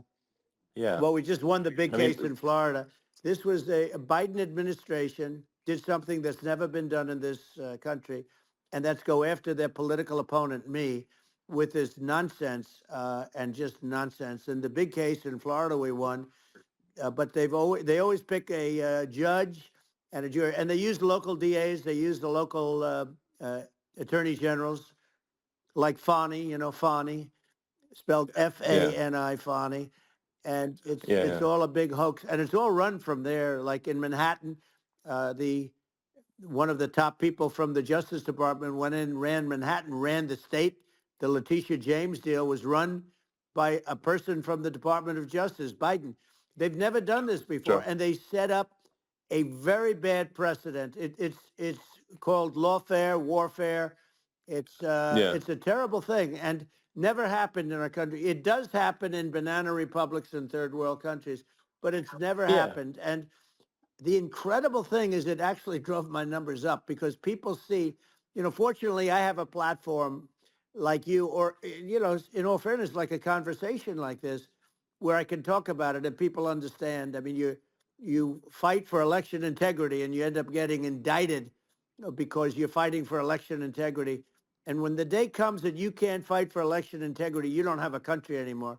So what yeah, happens is they went after their political opponent, me. Now Biden's, close to vegetable stage, in my opinion. Okay, I looked at him today on the beach, and I said, why would anybody allow him? The guy could barely walk. Why would anybody allow him? Does yeah. he have a political advisor that thinks this looks good? He thinks this looks good because it looks so bad, and it's ridiculous. I mean, and he's been doing Right, that right. for a long time. He can't lift the chair. The chair weighs about 3 ounces. It's meant for children and old people to lift, and he can't Yeah. lift it. The whole thing is Well, crazy. he's clearly not, I mean, he's clearly like we just don't have a president right You now. don't That's have a just obviously president, the and case. she's going to be worse than him Um, because she is a San Francisco liberal who destroyed San Francisco, and then as Attorney General, she destroyed California. You talk about location, and we're talking about the sun and the water and all.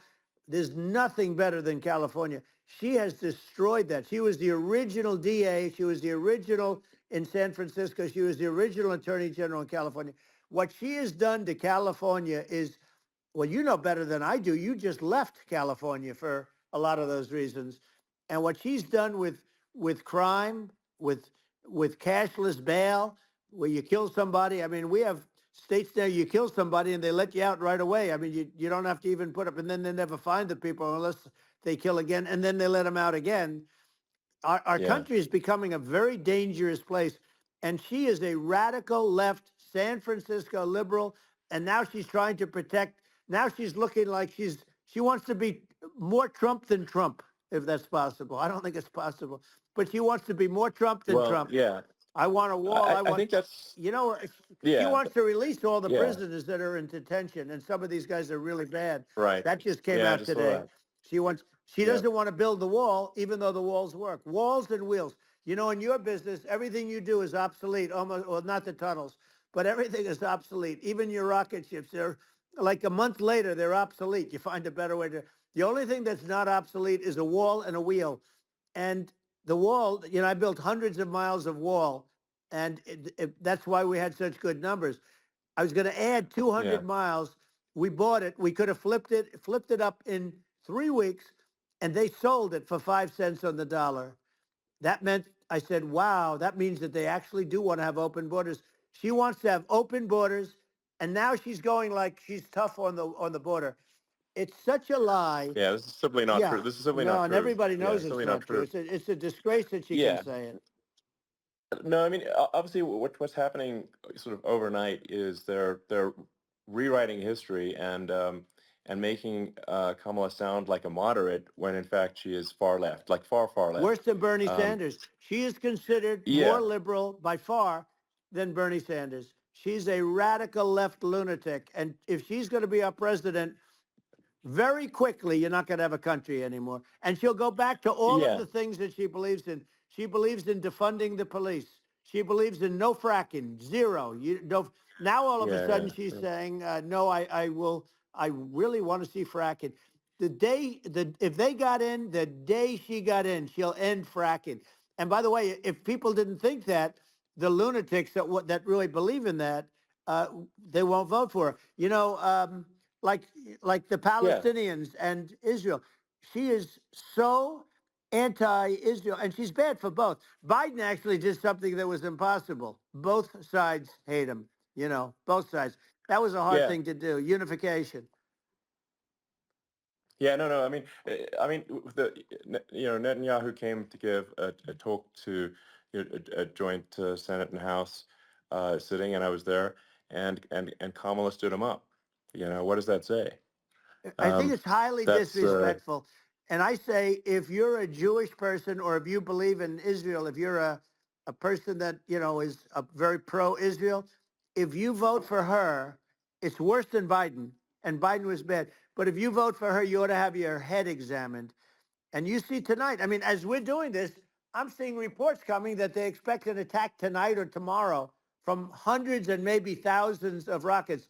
Their Iron Dome, as they call it, as we all call it, but their shield that they build, that can be swamped. We'll use the term that's yeah, appropriate, swamped. But they yeah, swamp it by shooting enough missiles. You know this better than anybody. By shooting enough missiles, so, they can't defend themselves. They just obliterate the whole yeah, place. And that's what some people think they're looking to do. And we have no leadership. There's no respect for the United States of America with these people. And I'm telling you, yeah, she'll be worse than him because she's a believer yeah. No, in I being think you're right. radical left, and he wasn't. I think you're right. I mean, you really, it's important for the public that may be listening to this to look at Kamala's track record, before the last like month, and say, is that a track record you agree with? And I think if you're an independent moderate, you definitely would not agree with it, because it is her behavior has been far left, and we're seeing just an overnight propaganda attempt to rewrite history and make it sound like Kamala's moderate when she in fact is not moderate. Well, Um, so her I think running that, mate approved, signed into legislation, tampons in boys' bathrooms. Okay, now yeah, that's yeah, all I that's have weird. to hear. Tampons in That's boys' weird. bathrooms, and that means she Yeah, believes in that too. I mean, yeah, that's she not picked this okay. guy because he was the closest to her. A lot of people thought she'd pick sort of the opposite, but she picked an anti-Israel radical left person. But she is far worse, they say, than Bernie Sanders. If we have her as a president, if we have a Democrat at this moment as the president, I don't think our country can survive. I think it's a massive. I think we're in massive trouble, frankly, with the Kamala administration, and that's my honest opinion. Um, and uh, and I think really it's essential that you win for the good of the country for this election. And I mean, I'm just stating my opinion. Um, Now, you may have seen this, but I got a letter from the EU Commission, like saying, to not have disinformation on during this discussion that we're having, there's a lot of attempts to do censorship, and to force censorship, even on Americans from other countries. And um, what do you think about that? Well, I know the European Union very well. They take great advantage of the United States in trade, as you know. We, through a different forum, NATO, we protect them, and yet if you build a car in the United States, you can't sell it in Europe. You just can't sell it. It's impossible. The same thing with our farmers. Our farmers find it very difficult to do business. You know, we have a deficit with them of $250 billion, which people don't know. It sounds so nice, the European Union, but let me tell you, they're not as tough as China, but they're bad. And I let them know it, and that's probably why they notified you. No, they don't treat our country well. We defend them, you know, with Ukraine. So we're in for 250 billion, and they're in for about 71 billion, and they have the same size. It's if you add up the European nations that in terms of an economy, it's about the same size. When you say as us, and they're in, Yeah, and they're in much greater risk. They they're right there. We have an ocean separating us from, in this case, the enemy would be Russia. Used to be for the yeah, Soviet Union, but let's assume they're close enough. And what happens is uh, they're in for 70 something million. I think even less than that, billion, and we're in for about 250 billion, and it could be a lot higher than that. And I say, why aren't you going to equalize? Why aren't they paying what we're paying? And they're in much more, it's much more important for them because of the fact that, they're right near there. I mean, they're all sort of in that location. We're not. But they yeah, should, they should, and I did it with NATO. There were only 7 countries that were paid up in NATO out of 28 at the time. And the United States yeah. was the United States was subsidizing NATO, tremendously subsidizing NATO. And I said, I went Yeah, in and I said, you yeah, got to pay up. If you don't pay up, we're not going to defend you any longer. I took a lot of heat, but you know what happened? Billions and billions of dollars came flowing in, and yeah. I think a lot of the public isn't aware of the fact that the United States pays a disproportionate share of the NATO expenses, and then we get even though taken like advantage of on trade. So think yeah, about it. well, I mean, the point of NATO is defending Europe, and it's it's like then okay, well, why is the United States paying disproportionately more to defend Europe than Europe? That doesn't make sense. That's unfair, and that is an appropriate thing to address. Well, Um, when you talk about so cost cutting and savings and everything else, I mean, honestly, look, there's nobody that feels worse about the Ukraine situation than I do because I know it would have never happened. I know Zelensky. He was very honorable to me because when they went with the Russia hoax and they said I had a phone call with him, he said it was a perfect phone call. It was a great phone call. He could have grandstanded and, said, oh, he was very threatening. He said, no, it was a very nice phone call. I called him up to congratulate him on his win, and you end up getting impeached because these people are yeah, yeah, lunatics. I was talking about the difference from the people within and the enemies on the outside. In many cases, the people from within are more dangerous for our country than the Russias and the Chinas. If you have a smart president, you're not going to have a problem with them. You're going to do things. yeah, Now, they've taken advantage yeah, of us absolutely. incredibly, but you're going to do things with the right person. Yeah, well, I think it's obvious that you're a believer and an advocate of free speech because during your first term as president, you were attacked relentlessly every day, often very unfairly with with false attacks, and you didn't try to shut down the media, you didn't try to uh, inhibit their freedom of speech, and I think that says a lot. Well, the good thing is that you and I have, and some people, very few, we can get the word out. Although sometimes it's hard because they don't want to print it. Like we're having a great conversation right now. Kamala wouldn't have this conversation. She can't because she's not No. smart. She's not a smart person, by the way. She can't have this conversation. And Biden, we don't even have to talk about it. I mean, he couldn't have this conversation. He would have given up on the first half of a question. He would have walked out. He would have said, "Where am I? Where am I going?"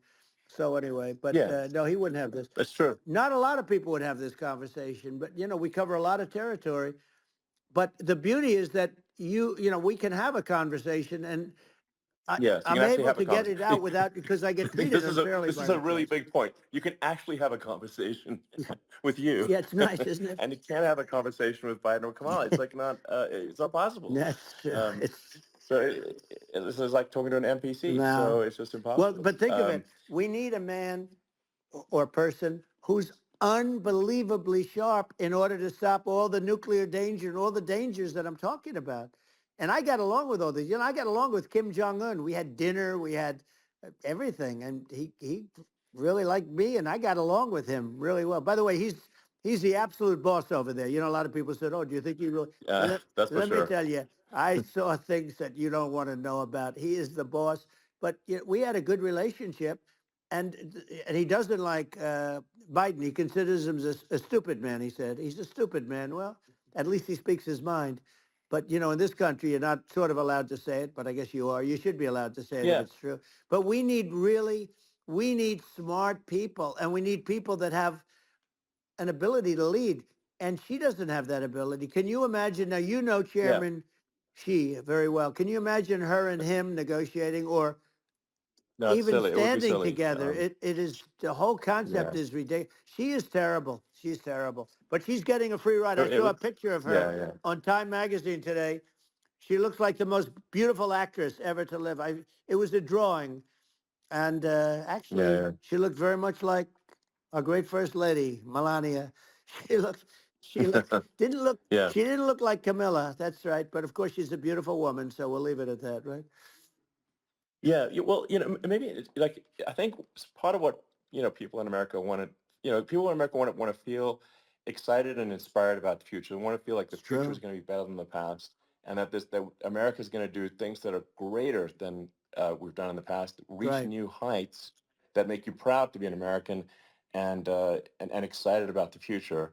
Um, They want the and I American think dream this, back. They want the American dream back. More important than anything else. It's like you don't have that today because the people they've been just sucked. They see incompetent people running our. You know, the Biden thing is very interesting. People just found him to be incompetent, and when I debated him, I was like, "Is this for real?" It was Yeah, it was just absurd. But I think there are like some grand projects that we could do. I mean, I think like we could build a base on the moon. We could send American astronauts to Mars. We right. could build high speed Yep. connections that are more advanced than anything else in the world between our cities, so people have fast transport. Um, that it's possible to solve traffic with tunnels. That's right. We've we already made great progress in Vegas doing that, and and just do things that are exciting and inspiring and make the future feel like it's better than the past. Well, I saw what you Like, did in Vegas, and I'll tell you, it was amazing. I got to see. I took a big glimpse at it, and it's incredible. It's incredible, and you could do that all over. You could do that all over. It's deep. yeah, You and don't that's even need much structure. Assuming you're in the right areas. no, it's straightforward. It's amazing. So I think we could do some things that like China's got incredible high speed rail between its cities, but I think it's actually possible with tunnels if with deregulation with an ability to actually where it's like legal to actually do the tunnels. Then you could have high speed tunnels that are actually better than anything else in the world for high speed transport between cities, and that would be something that Americans can say, "Wow, okay, we've got something that's cooler than anyone else in the Yeah. world." That's the kind of thing that makes you proud to be an And American. much safer than surface trains where there is a danger there, with people, with crazy Yeah, people. It's much safer, much better. And, it's sad because I've seen some of the greatest trains. I find it fascinating. And I've seen the systems and how they work, and the bullet trains, they call them, I guess. And they, yeah, they go unbelievably fast, unbelievably comfortable with no problems. And we don't have anything like that in this country, not even close. And yeah. it doesn't make sense that we don't. Doesn't make sense. Yeah, and I think also like there's I'm kind of hopping on the excess regulation, but I think something that um that I think people can generally understand is that what happens with laws and regulations is that there's more and more of them every year, and unless there's a process to clean them up, eventually everything becomes You're right. illegal, and that actually it slows down the development of new technologies. I mean, if you take the sort of like, I think there's room for some reform at the FDA Yeah. for Yeah. improving the speed with which we approve drugs that could help save lives and improve people's Yeah. lives. I worked very hard And on that. you know that, We got that down yeah, to the lowest number ever, and we got therapeutics approved in the FDA that people can't even believe the speed. But I took them on. I don't think they like me too much, but I got things approved in the FDA at numbers that they wouldn't believe. And it's a very bureaucratic group. Actually, it's a fine group of people in many cases. I got to know a lot of them, but I was pushing them really hard for Regeneron, for so many different things that were really pretty amazing. But the FDA takes too long. It's 12 years to get a product approved. I got it down to 4, and I yeah. got some things done very quickly. But it's really something that is going to have to be worked on because it takes too long. Just takes too long. Yeah, it just takes too long, and it's you end up in the same with the approval, but it's just it takes years instead of something that I think could potentially take Yeah, months, and that improves people's lives. I yeah, think and but I just wanted to sort of hop on this point that like there has to be an active process for reducing rules and regulations, because otherwise they just keep building up every year, and yep, you get like hardening of the arteries, and eventually everything's illegal or takes forever, and then we just we just ossify as a society. Uh, we can't make any yeah. progress, and that's it's a really big Well, deal. Elon, just So getting back to the FDA for 1 second, I got something done called Right to Try. This is where you can go in and if you're terminally ill, you can use a space age, medicine or whatever it may be. We have the best doctors, the best labs in the world. We really do. And but people would go to other countries because you couldn't use the product, even if they thought it worked, because it's going through the FDA. I got it approved yeah, where you can yeah, you basically you look, nobody wanted, the doctors didn't want it because of the liability, the country didn't want it, our country, because they didn't want to get sued. These are people terminally ill. The insurance companies didn't want it, and the pharmaceutical companies, nobody wanted it. I got everybody into a room, and we came up with an agreement that you won't get sued. And also, they didn't want it on their record. If somebody's terminally ill and they die after taking a drug, they didn't want that on their record. So we set a separate list. If somebody was, so it wouldn't count as a negative. yeah, Okay. And as you know, we got it yeah, done. We have saved Right to Try. They've been trying to get this done for 58 yeah, years. And it sounds simple, but it wasn't because, I mean, the insurance companies, nobody wanted it, but we got it done. sure, Somebody signs, you sign a document that you're not going to sue the insurance companies, the country, you're not going to sue anybody. And we got it done. And we're saving tens of thousands of lives. Right to Try. Hopefully you never need it. But if you yeah, do, you don't have to travel to Asia. People, right, if they had money, they go to yeah, Asia, they go sure, to Europe. If they don't have money, they go home and die. That's what happened. They'd go home and yeah. die. Well, I mean, and actually, to give Europe some props here, it's like if a drug is approved in Europe, which has a crazy amount of regulations, it should obviously be approved in the U.S. Yeah. I mean, they got more regulations than we do. So why would a drug be approved in Europe and not in the U.S.? That's crazy. Well, we did it. We did Um, something that really, they've been trying to do it for 50 years and they just couldn't get it done. And I got it done. And it's really something. But you're right. Some people go to Europe because a drug isn't approved here, but it's approved in Europe. And it's a drug that, generally speaking, would yeah, work. It's pretty crazy. You're absolutely. right. And I think so long as people are properly informed of the pros and cons, and like these are the risks, these are these are the risk, and like you make your own decision. Yeah. Um, that makes sense.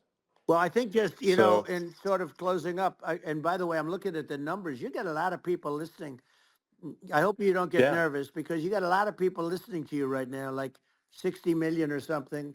What is that number? It's crazy. It's amazing how you can see that right away. How many? What is the number? Wow. What is it? well, Wow. I think in Wow. terms of That's a people that's a that big. That's bigger than you said. You said 25, and you're much more than double that number, 25 million. I think you're going to be 60 or 70. And I guess over a period of time, hey, I congratulate you. Do I get paid for this or not? well, I think actually in terms of the number of people that will hear this conversation, over the next few days to Right. weeks, it's going to be hundreds of That's what they millions. say. Yeah, that's good. Well, look, it's an Yeah. honor. Yeah, I just asked this: are you better off now, or were you better off when I was president? Nobody's better off now. People, we put out polls on that, and nobody's better off now. Inflation has killed it.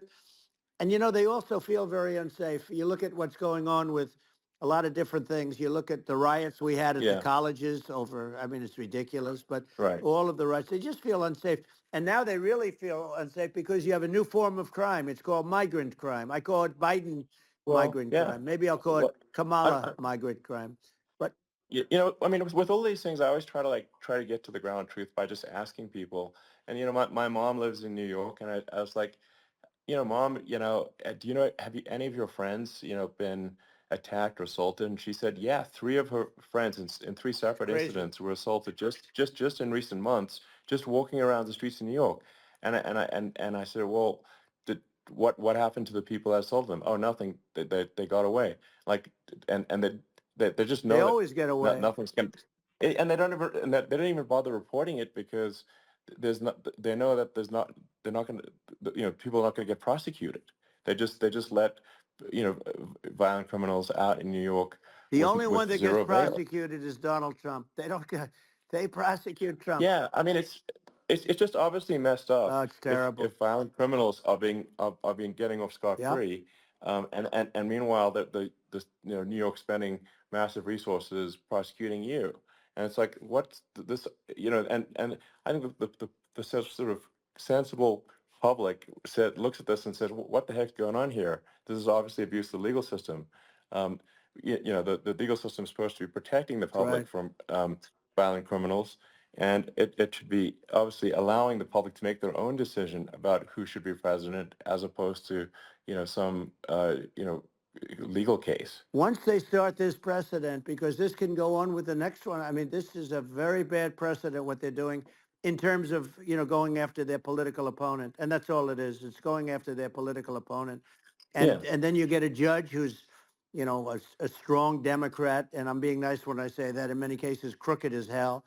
But you get a judge and you go into an area where a Republican gets 3 or 4% of the vote, and you'll have a jury pool Yeah. with people that hate Republicans or hate. It could Sure. also be the other way Of though, course. because it could start the other way in areas where they hate Exactly. Democrats, and you get into a Yep. Pandora's box. It's a very dangerous thing for this country, and a very dangerous thing even for the state. New York City is Yep. losing. New York Absolutely. City and state lose a lot of business over what they did to me, because these people say we don't want that to happen to us. That's no justice system.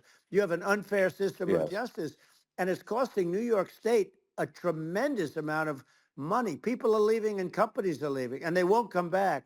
So all of that stuff is important, but the economy now is the big thing, and we can turn that economy up so fast, and people are going to be back again. We're going to get rid of Yeah. I think there's inflation. I think there's a lot of Right. opportunity. Absolutely. Absolutely. So And I just I want to think I I want to think congratulate you. You've done an amazing job. You have definitely got a fertile mind.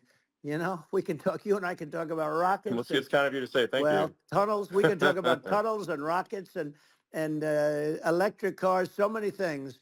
And now you're into the AI, and that's going to be another beauty, I'll say. So Yeah. it's an amazing thing you've done, Elon. It's an amazing thing, and I Well, congratulate you.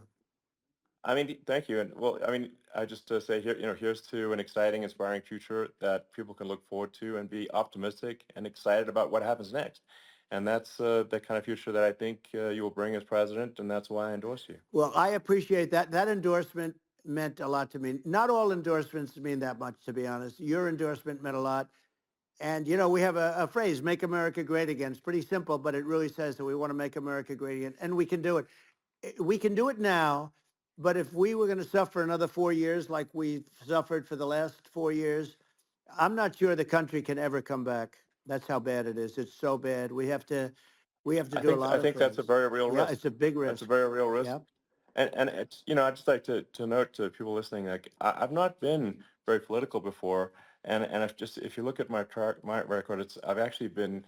I'm not like, some sort of try to paint me as like a far right guy, which is absurd, because I'm like making electric vehicles and solar and batteries, helping with the environment, and and I actually I supported Obama. I stood in line for 6 hours to shake Obama's hand when he was running for president, and so it's not like I'm like some sort of dyed-in-the-wool long-term Republican. I call myself, uh, historically a moderate Democrat, and but now I feel like we're really at a critical juncture for the country, and uh, I think a lot of people thought the Biden administration would be a moderate administration, but it's not, and obviously we're just going to see an even further left uh, administration with Kamala. That's my honest opinion. I mean, her dad is literally. I mean, she was brought up as an actual. Her dad is a Marxist economist. You can Google it. I mean, it's not a. We're not making this up. That's how she was brought up. So, uh, and we want to have a future that is prosperous. And I think we're just at this critical juncture, and I think this is a case of the America is kind of at a fork in the road, It's true. and I think it will take if the path to, like you are the path to prosperity, and I think Kamala is the opposite. Then that's my honest opinion. I'm gonna get attacked like crazy, and I've also experienced quite a bit of lawfare myself, and but I'm just trying to tell people my honest opinion, and I haven't been really active in politics before, and I'm just trying to point out that my track record historically has been moderate, if not moderate, slightly left, and so this is to people out there who are in the moderate camp to say I think you should support um, Donald Trump for president, and I think it's actually a very important junction in the road, and we're in deep trouble if they don't, if it goes the other way. Well, I want to thank you. And, I actually always did think of you as somewhat left. I must say that. So it's it's Yeah. even more of an Well, honor to have yeah. your endorsement. I know how strong you feel about it.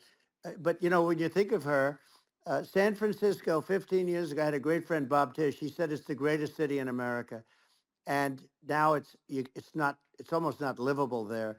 And California likewise. And she was involved in the destruction of San Francisco and the destruction of California, and she will be involved in the destruction of our country if people are so unwise as to elect her.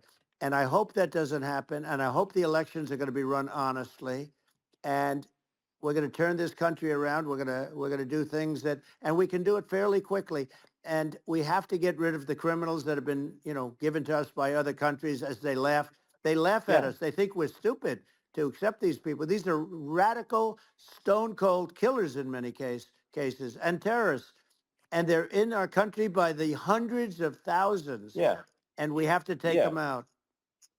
Yeah. I mean, if I could summarize it, perhaps, I think these are issues that I think most people in America would agree with, which is that we want safe and clean cities, we want secure borders, we want sensible government spending, we want to restore both the perception and reality of respect in the judicial system, just stop the lawfare. And I think that's like, and how are those even right wing positions? I think those are that's just common sense, and that's I mean, would you agree with that? 100%. I don't understand, the whole, they call it progressive. They don't like the word liberal anymore, but call it liberal or progressive. I don't understand how somebody could say that it's okay for them to empty prisons into our country. And again, I told you their Yeah, crime rates definitely all not over the world okay. are going way down, which makes sense. In fact, the next time what we'll do is if something happens with this election, which would be a horror show, we'll meet the next time in Venezuela because it'll be a far safer place to meet than our country. Okay, so you and I will go and we'll have a meeting and dinner in Venezuela because that's what's happening. Their crime rate's coming down and our crime rate's going through the roof. And it's so simple. And you haven't seen anything yet because these people have come into our country and they're just getting acclimated. And they don't know about being politically correct law enforcement or lack of law enforcement.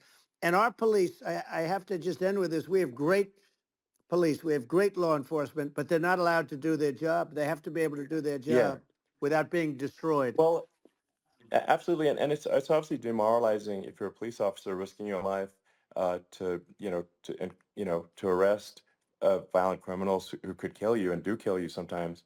and then you arrest the violent criminal, and then the DA, doesn't prosecute, and that's let the guy out. Yeah. Well, then, like, why should a police officer risk their life uh, to arrest a violent felon Well, even worse, if Elon, nothing's going to happen? even worse, they prosecute the police officer.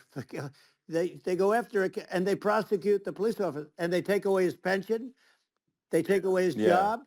He loses his family. He loses his house. Well, I thought it was very telling, like incredibly telling, that when there was that case where sort of a gang of thugs beat up police officers. I think it was in Times Yep. Square in New York, and and then nothing happened to those guys. They were let out, zero bail, and I think a bunch of them were given free tickets to California. Well, what is I mean, that is a gross indignity against the United States, and that's how, I mean, this is insane. Like, have we lost all pride? What that how can such a thing be allowed to occur? I've never seen anything. You know? We see where they get shot. It's a very dangerous profession, but it's something they're very proud of, and they want to be able to do their job. But I've seen them get shot. I've seen a lot of things, but I've never seen where these guys are standing in the middle of a big street, everybody watching them, and they're literally boxing, like punching, stand up fighting a police officer. There were two of them, and Yeah, yet about six yeah, of yeah. these guys, and they're punching the hell out of them. And in their own country, they would be dead if they did that. They'd be shot. They Yes. would be shot instantly. And they come from these countries, and it's taking them a while to realize that we don't do that in this country. But in their own Yeah, country, if they stood on a street and had a fight with a police officer, they would be shot. There's no political correctness, and yeah. It's it's just such a sad thing to see. And that's the reason you we have yeah crime, we by the way, yeah because we don't do anything about yeah it. yeah we just cannot have a situation where our police officers are beaten up on camera by a gang of illegal immigrants, and then nothing happens to the guys that beat up the cops. I mean, and they're let out. This is Well, we're going to unacceptable. change it, Um, and we're going to get them out of the country. When I first got involved, they said you couldn't get them back to these countries. You couldn't take them back. In the case of Guatemala, Honduras, El Salvador, some others, you couldn't get them back. And I said, really? Oh, you can't get them back because under Obama, he couldn't get them back. They'd fly them in, and they'd put planes on the runways in these countries, so you couldn't land the plane. They'd bring them back. And the generals told me, sir, we can't bring them back. The countries won't accept MS-13 gang members. They won't accept them. And I said, really, how much do we pay these various countries in terms of economic aid, which is also somewhat ridiculous? And the answer was $750 million. I said, good. Tell them they're in default. They're delinquent. We're not paying them anymore because they won't accept yeah, it. it's And you know what happened? They all called me, yeah, every yeah, one of them. They said, we would be honored to take them back, sir. We would be honored. It was so easy. But it's one of those things. And we got them back. We took in so many, the MS-13 is probably yeah, the worst gangs in the world. They're the most vicious, violent. We took them out of here by the thousands and got them out of here.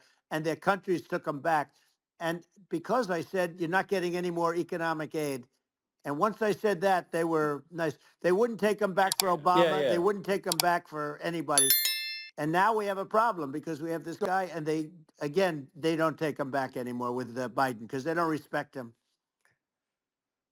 Yeah, yeah. It's just gotta be done. We just can't have whether they're citizens or not citizens. We can't have, because they won't prosecute citizens either. Not just illegals. So that if you can't have violent, repeat violent offenders that are not that don't get That's incarcerated, right. because they will obviously, by definition, continue to hurt people. And I think where part of this comes from is that there's and I do sort of consider myself liberal in some ways. I mean, it's just that you want to have empathy for Right. people. Obviously, you want to have empathy for people. I totally agree with that. You want to have empathy, but you also have to have empathy for the victims of the criminals. And if you just have empathy for the criminals, it's actually shallow empathy. It's not real. You're not thinking. You have one layer deep empathy. You got to say, like, what if you don't incarcerate this person? Who are they going to uh, hurt? Who are they might kill someone. They might rape someone. If you don't incarcerate them, you have to have empathy for the victims. And there's a lack of empathy for the victims of the criminals and too much empathy for the criminals. It doesn't make sense. That's why you want to have deep empathy for society as a whole, not shallow empathy for That's right. criminals. And we have to give our police officers the dignity and the respect that they deserve. And we have to let them do their job. They can do a great job, but we have to let them do their job. And if we don't do that, it's going to all disappear. There's never been a society like this where you're allowed to do anything you want and nothing happens. And I'm talking about violent crime. And it's going to get more violent because these are really, really violent people, and we're going to get them out of our country, and we're going to get them back to where, because they were sent here by the presidents and by the various people that run those countries. And I know every one of those guys, and they're smart people, and they're streetwise people. And they really think that the USA is stupid. They think we're run by stupid people, and they happen to be right.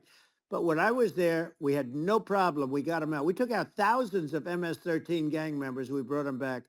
And now, again, it's the same old story. We don't do it.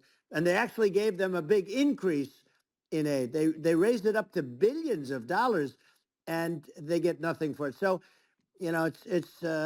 I hope everybody's going to vote for Trump, and we're going to get this country straight. And Yeah. I didn't need this. I, I'm I, like you. I didn't need this. I had a very nice yeah. life. I didn't need to go Yeah. through Yeah. court systems and go through all the other stuff and run at the Sure. same time. I have to run.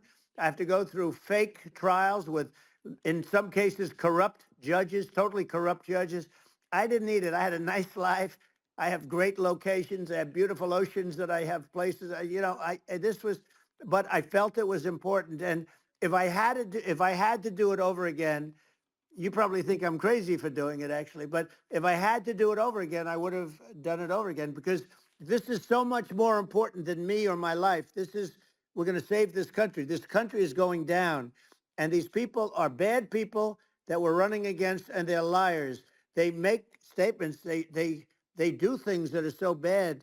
They say they're going to make a strong border. They say they've been great on the border, and they've been the worst in history. They say they're Yeah, going to it's stop horrible. Like crime. the And facts speak for themselves. The it's so facts incredible. speak for themselves. Like it's gotten to the point where people just don't even bother reporting crime in a lot of That's cities right. because they know nothing is going to happen. Um, that's what I hear anecdotally from people all the time. Um, so it's just my values. I'm just saying to people out there, like the things I think are important for the future is like we've got to have safe cities, we've got to have secure borders, we've got to have sensible spending, and we've got to have deregulation, and Right. so we can have a prosperous future. And then we want to have some exciting, sort of moonshot projects that people can get fired up about. And that's the future I'm looking for. And I'm pro environment, but I'm not against. I'm not like I don't think we should vilify the oil and gas industry because they're keeping civilization going right now, and but I do think we want to move at a reasonable speed towards a sustainable energy economy. Those are my values, and I think um, and so I mean that's uh, why I'm supporting you for president. Well, I So appreciate it. We're going to give incentive to companies to come into our country, not to leave our country. We're going to be giving tremendous incentives. We want companies to build here, not to build in other locations. And we want to create jobs. And again, it's about the American dream. You don't hear about the American dream anymore, Elon. You're the American dream in the truest sense, but you don't hear about the American dream anymore. And you're going to hear about it.